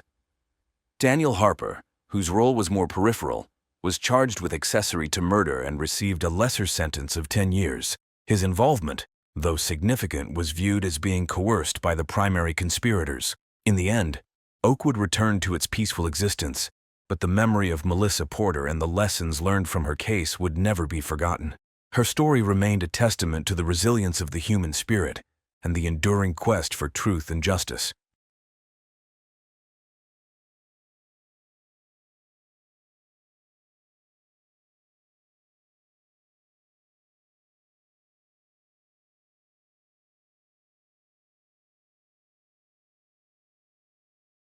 The quiet town of Greenfield was shaken to its core when the body of Jack Thompson was discovered in his modest home on the outskirts of town. Jack, a well-liked middle-aged man known for his generosity and calm demeanor, had recently gone through a tumultuous divorce from his wife, Layla. The divorce, finalized just months prior, had left Jack visibly strained, but no one could have anticipated the tragic end he would meet. Layla Thompson, once the high school sweetheart and longtime partner of Jack, had quickly moved on after their split. She found solace in Derek Stone, a charismatic yet troubled man with a shadowy past. Derek, a former convict with a history of violent offenses, had swept Layla off her feet, bringing a sense of danger and excitement into her life that she had never experienced before. The discovery of Jack's lifeless body under suspicious circumstances set off a whirlwind investigation that uncovered a tangled web of deceit, betrayal, and revenge. The love triangle between Jack, Layla, and Derek became the focal point of the investigation, revealing dark secrets and motives that lay hidden beneath the surface. Greenfield's local police force, led by Detective Sarah Lawson, was tasked with untangling the complex relationships and finding the truth behind Jack's untimely death.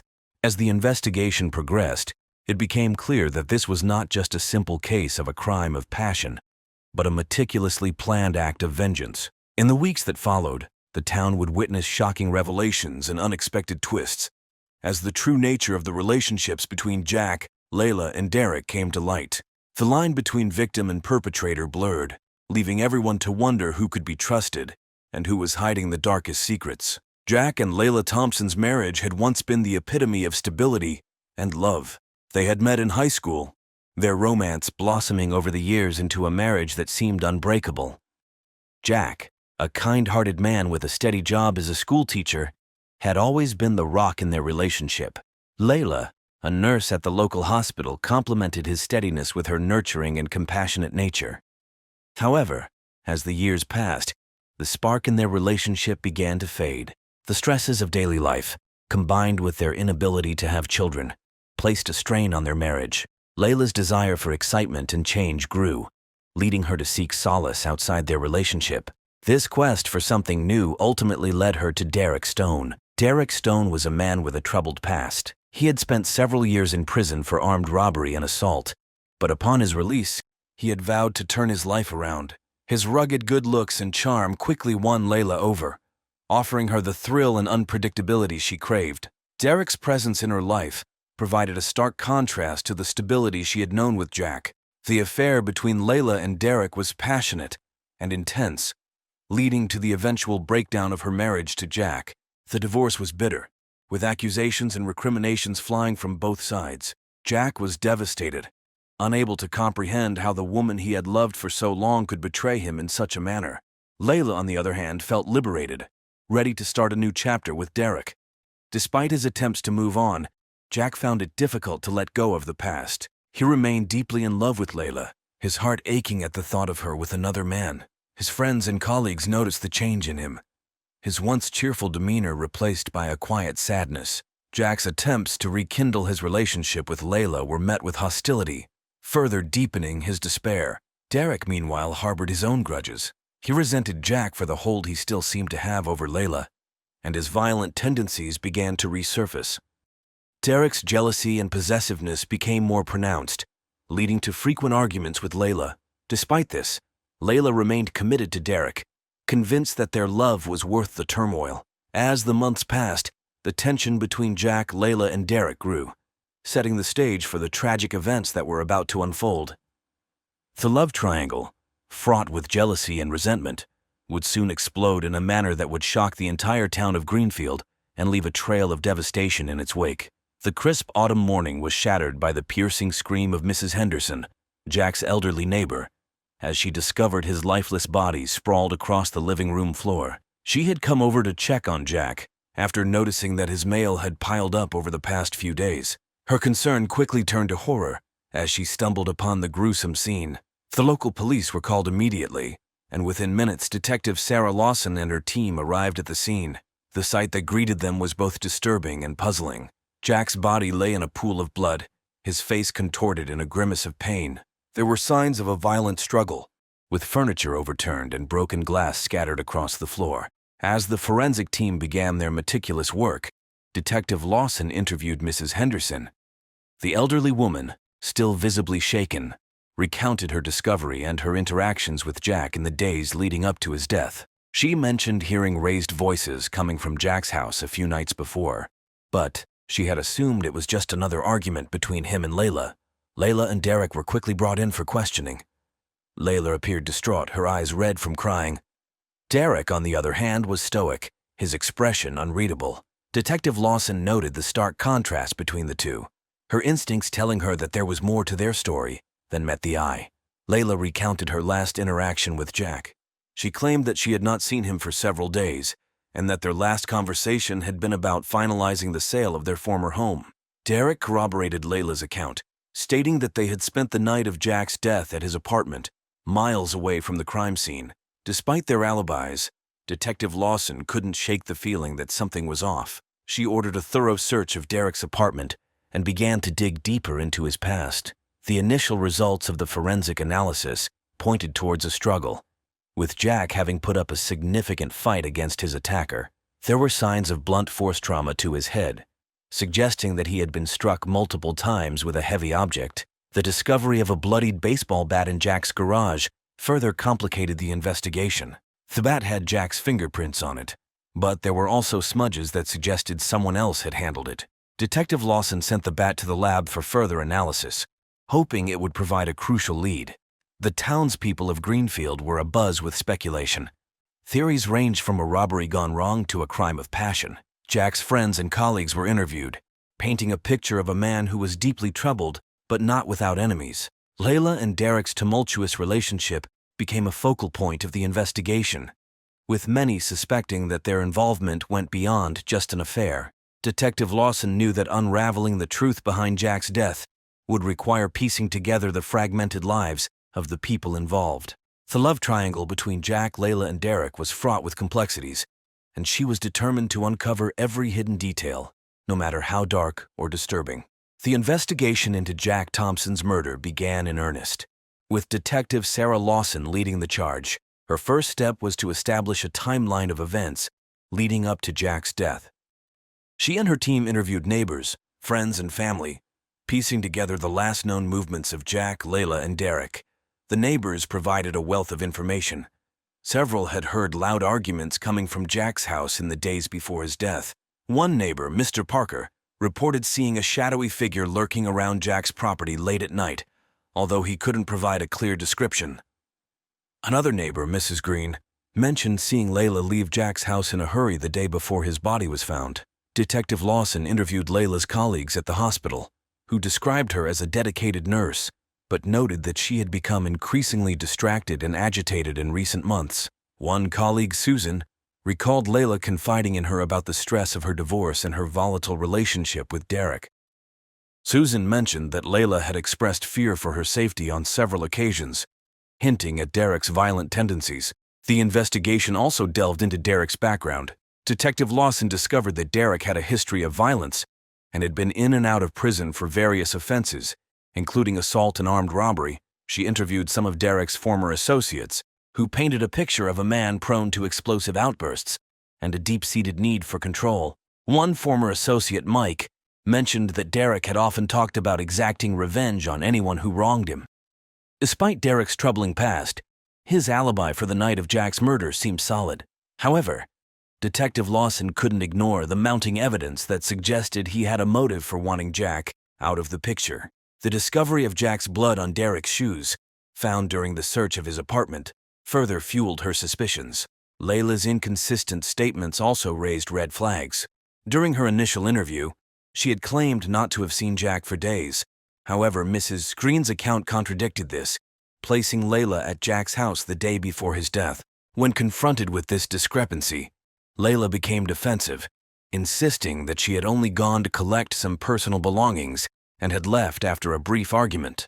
As the investigation progressed, Detective Lawson uncovered a series of text messages between Layla and Derek that suggested they had discussed plans to confront Jack about his continued interference in their relationship. The messages hinted at a growing frustration with Jack and a desire to put an end to the constant conflict. Despite the mounting evidence, The case was far from straightforward. Detective Lawson knew that she needed more concrete proof to build a solid case against Derek and Layla. She ordered a thorough analysis of the crime scene, hoping to find forensic evidence that would link them directly to Jack's murder. The community of Greenfield watched anxiously as the investigation unfolded. The once quiet town was now the center of a media frenzy, with reporters flocking to cover the sensational story. The pressure on Detective Lawson and her team was immense, but she remained steadfast in her determination to uncover the truth and bring justice to Jack Thompson. As the investigation into Jack Thompson's murder deepened, suspicions surrounding Layla and Derek grew more pronounced. Detective Lawson and her team scrutinized every detail, piecing together the puzzle that seemed to implicate both Layla and Derek in Jack's death. Layla's behavior became increasingly erratic. Her initial grief gave way to a defensive and hostile attitude during subsequent interviews. When questioned about her presence at Jack's house, she provided conflicting accounts, further muddying the waters. Her colleagues at the hospital noted her frequent absences and whispered conversations on her phone, fueling speculation about her involvement in something sinister. Detective Lawson also focused on Derek's suspicious behavior. Despite his alibi, there were inconsistencies that couldn't be ignored. Derek had claimed to be at his apartment on the night of the murder, but surveillance footage from a nearby gas station showed his car on the road during the time frame in question. The footage, though grainy, provided enough evidence to warrant further investigation. The discovery of Jack's blood on Derek's shoes was a significant breakthrough. Forensic analysis confirmed that the blood matched Jack's, placing Derek at the crime scene. When confronted with this evidence, Derek's composure cracked. He denied any involvement, claiming that he had been framed, but his increasingly erratic behavior only deepened Detective Lawson's suspicions. Layla's phone records revealed a series of heated exchanges between her and Derek in the days leading up to Jack's murder. The messages hinted at a plan to confront Jack and put an end to the constant turmoil he was causing in their lives. The tone of the messages grew more aggressive, with Derek urging Layla to take decisive action. One particular message stood out. Derek had texted Layla the night before the murder, saying, "It's time we take care of this once and for all." Layla's response was cryptic, but seemed to indicate her agreement. The messages provided a chilling glimpse into the escalating tension between the three individuals.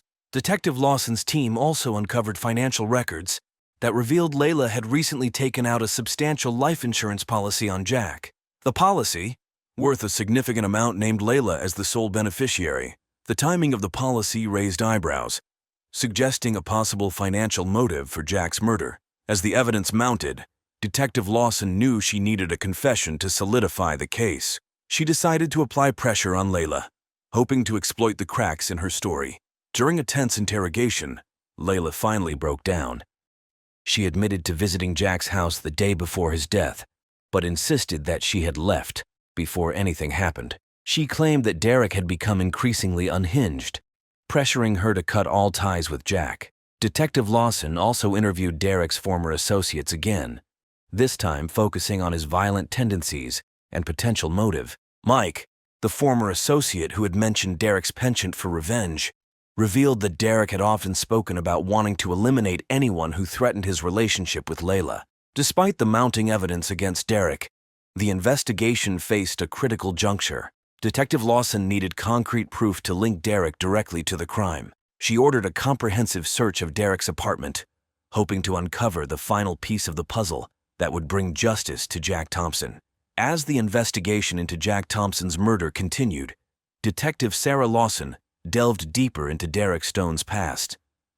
The more she uncovered, the more it became clear that Derek was a man with a history of violence and a potential for revenge. Derek's criminal record revealed a series of offenses dating back to his teenage years. He had been involved in gang activities, petty thefts, and assaults. His most serious conviction, however, was for armed robbery, which had landed him in prison for several years. During his incarceration, Derek had been involved in multiple altercations with other inmates, further highlighting his violent tendencies. Detective Lawson interviewed some of Derek's former associates, hoping to gain insight into his behavior and motives. Mike, the associate who had previously hinted at Derek's vengeful nature, provided a chilling account of Derek's time in prison. According to Mike, Derek had developed a reputation for being ruthless and unforgiving, often targeting those who crossed him or posed a threat. One former associate, Steve, recounted a particularly disturbing incident. Derek had been involved in a violent altercation with another inmate who had insulted him. The fight had left the inmate severely injured, and Derek had shown no remorse. Steve described Derek as a man who thrived on control and power, traits that had only intensified during his time behind bars. Detective Lawson also discovered that Derek had a history of unstable relationships. His ex-girlfriend, Lisa, came forward with her own harrowing account of their time together. Lisa described Derek as charming and attentive at first, but his demeanor quickly changed. He became possessive and abusive, isolating her from friends and family. She eventually managed to escape the relationship, but remained fearful of Derek's potential for violence. Lisa's account provided further insight into Derek's character. She mentioned that Derek had often spoken about his desire for revenge against anyone who wronged him. He harbored deep-seated grudges and was willing to go to great lengths to settle scores. Detective Lawson realized that Derek's relationship with Layla and his resentment towards Jack fit this pattern perfectly. Armed with this new information, Detective Lawson intensified her efforts to find concrete evidence linking Derek to Jack's murder. She ordered a comprehensive search of Derek's apartment, hoping to uncover any items that could connect him to the crime scene. The search yielded several pieces of potential evidence, including a set of keys that matched the locks on Jack's house and a blood-stained shirt hidden in the back of Derek's closet. Forensic analysis confirmed that the blood on the shirt matched Jack's, providing a direct link between Derek and the crime. This discovery was a significant breakthrough, but Detective Lawson knew that it was not enough on its own to secure a conviction. She needed a confession or additional evidence to solidify the case. Detective Lawson decided to confront Derek with the new evidence, hoping to elicit a reaction. During the interrogation, Derek's composure began to crack. He vehemently denied any involvement, but his increasingly erratic behavior suggested otherwise. Layla, who had been brought in for questioning once again, appeared visibly shaken when confronted with the evidence against Derek. In a desperate bid to save herself, Layla began to distance herself from Derek. She claimed that he had manipulated her and that she had been too afraid to leave him. Layla's statements, while self-serving, provided further insight into the toxic and volatile nature of their relationship. Detective Lawson knew she was close to unraveling the truth, but she needed one final push to bring the case to its conclusion. As the investigation reached its critical juncture, new evidence and unexpected revelations added further complexity to the case. Detective Sarah Lawson and her team were determined to untangle the web of deceit that surrounded Jack Thompson's murder. One of the most significant breakthroughs came from an unexpected source. A former inmate who had shared a cell with Derek, named Tony, came forward with crucial information. Tony revealed that Derek had confided in him about his plan to get rid of Jack. According to Tony, Derek had expressed his frustration with Jack's continued presence in Layla's life and had boasted about his intention to eliminate the problem once and for all. Tony's account added weight to the theory that Derek had premeditated the murder. He provided specific details that matched the evidence found at the crime scene, including the use of the baseball bat as the murder weapon. Tony's testimony was a game-changer, providing the corroboration Detective Lawson needed to build a solid case against Derek. However, the investigation took an unexpected turn when Layla's secret was uncovered. Detective Lawson's team discovered a series of hidden bank accounts in Layla's name, containing large sums of money that she had been siphoning off over the past few years. This revelation raised questions about Layla's true motives and her potential involvement in the murder. Layla's financial records revealed that she had been planning to leave Derek and start a new life. She had been saving money in secret, waiting for the right moment to make her escape. This newfound information painted a different picture of Layla, suggesting that she might have had her own reasons for wanting Jack out of the way. Detective Lawson confronted Layla with the evidence of the hidden bank accounts. Layla broke down, admitting that she had been trapped in a toxic and abusive relationship with Derek. She confessed that she had feared for her life and had been planning to escape, but insisted that she had no involvement in Jack's murder. Layla claimed that Derek had acted alone, driven by his own jealous rage. As the investigation unfolded, another twist emerged. A third party, previously unknown to the investigators, was discovered to have had contact with both Layla and Derek. This individual, named Ryan, was a former colleague of Derek's from his criminal days. Ryan had recently been released from prison and had reconnected with Derek. Detective Lawson brought Ryan in for questioning, hoping to uncover his role in the case. Ryan admitted to meeting with Derek and Layla on several occasions, but denied any involvement in the murder. However, his statements were inconsistent, and his nervous demeanor suggested that he was hiding something. The investigation took a dramatic turn when Ryan's fingerprints were found on the baseball bat used to kill Jack. Under intense interrogation, Ryan finally cracked. He confessed that Derek had enlisted his help in carrying out the murder, promising him a share of the life insurance money that Layla had taken out on Jack. Ryan revealed that Derek had planned every detail, from the initial confrontation to the disposal of evidence. Ryan's confession provided the missing piece of the puzzle, implicating both Derek and himself in the murder. Layla's role remained murky, but the evidence suggested that she had been a pawn in Derek's twisted game. Detective Lawson knew that the case was far from straightforward, but she was determined to bring those responsible to justice. With Ryan's confession in hand, Detective Sarah Lawson prepared for the final confrontation. She knew that Derek Stone would not go down without a fight, and she braced herself for a tense and potentially dangerous encounter. Detective Lawson and her team planned a coordinated effort to arrest Derek. They decided to approach him at his apartment, where he had been staying with Layla. The element of surprise was crucial, as they anticipated that Derek might attempt to flee or react violently. On the day of the operation, the team moved swiftly and efficiently. Detective Lawson knocked on Derek's door, her heart pounding with anticipation. Derek answered, his expression a mix of surprise and defiance. Detective Lawson presented the evidence and Ryan's confession, informing Derek that he was under arrest for the murder of Jack Thompson. Derek's reaction was immediate and explosive. He lunged at Detective Lawson, shouting accusations and threats. The officers quickly subdued him, but not before Derek managed to land a few blows. His resistance only served to reinforce the image of a violent and unstable individual, further sealing his fate. As Derek was taken into custody, Layla was brought in for questioning once again. The revelation of Ryan's involvement had shaken her, and she seemed genuinely terrified of Derek. Layla insisted that she had been unaware of the full extent of Derek's plan, and that she had never intended for Jack to be harmed. Despite Layla's claims, the evidence suggested that she had at least some knowledge of Derek's intentions. Detective Lawson pressed her for details, hoping to unravel the final threads of the case. Under intense questioning, Layla admitted that she had suspected Derek was planning something, but had been too afraid to confront him.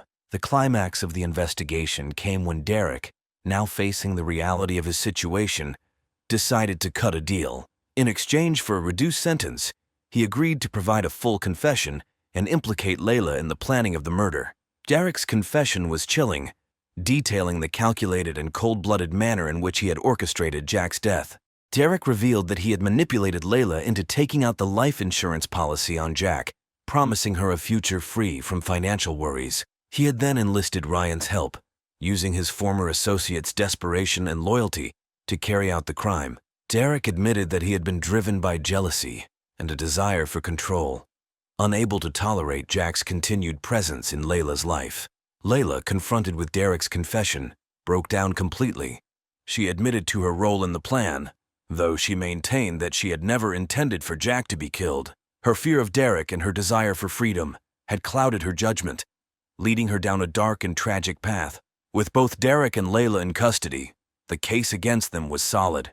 The legal proceedings moved swiftly, with Derek receiving a life sentence for his role as the mastermind behind the murder. Layla, though complicit, received a lesser sentence due to her cooperation and the evidence of her abusive relationship with Derek. The town of Greenfield, though forever changed by the events, found a renewed sense of unity and resilience. The legacy of Jack Thompson lived on, a reminder of the fragility of life and the importance of seeking justice for those who could no longer speak for themselves.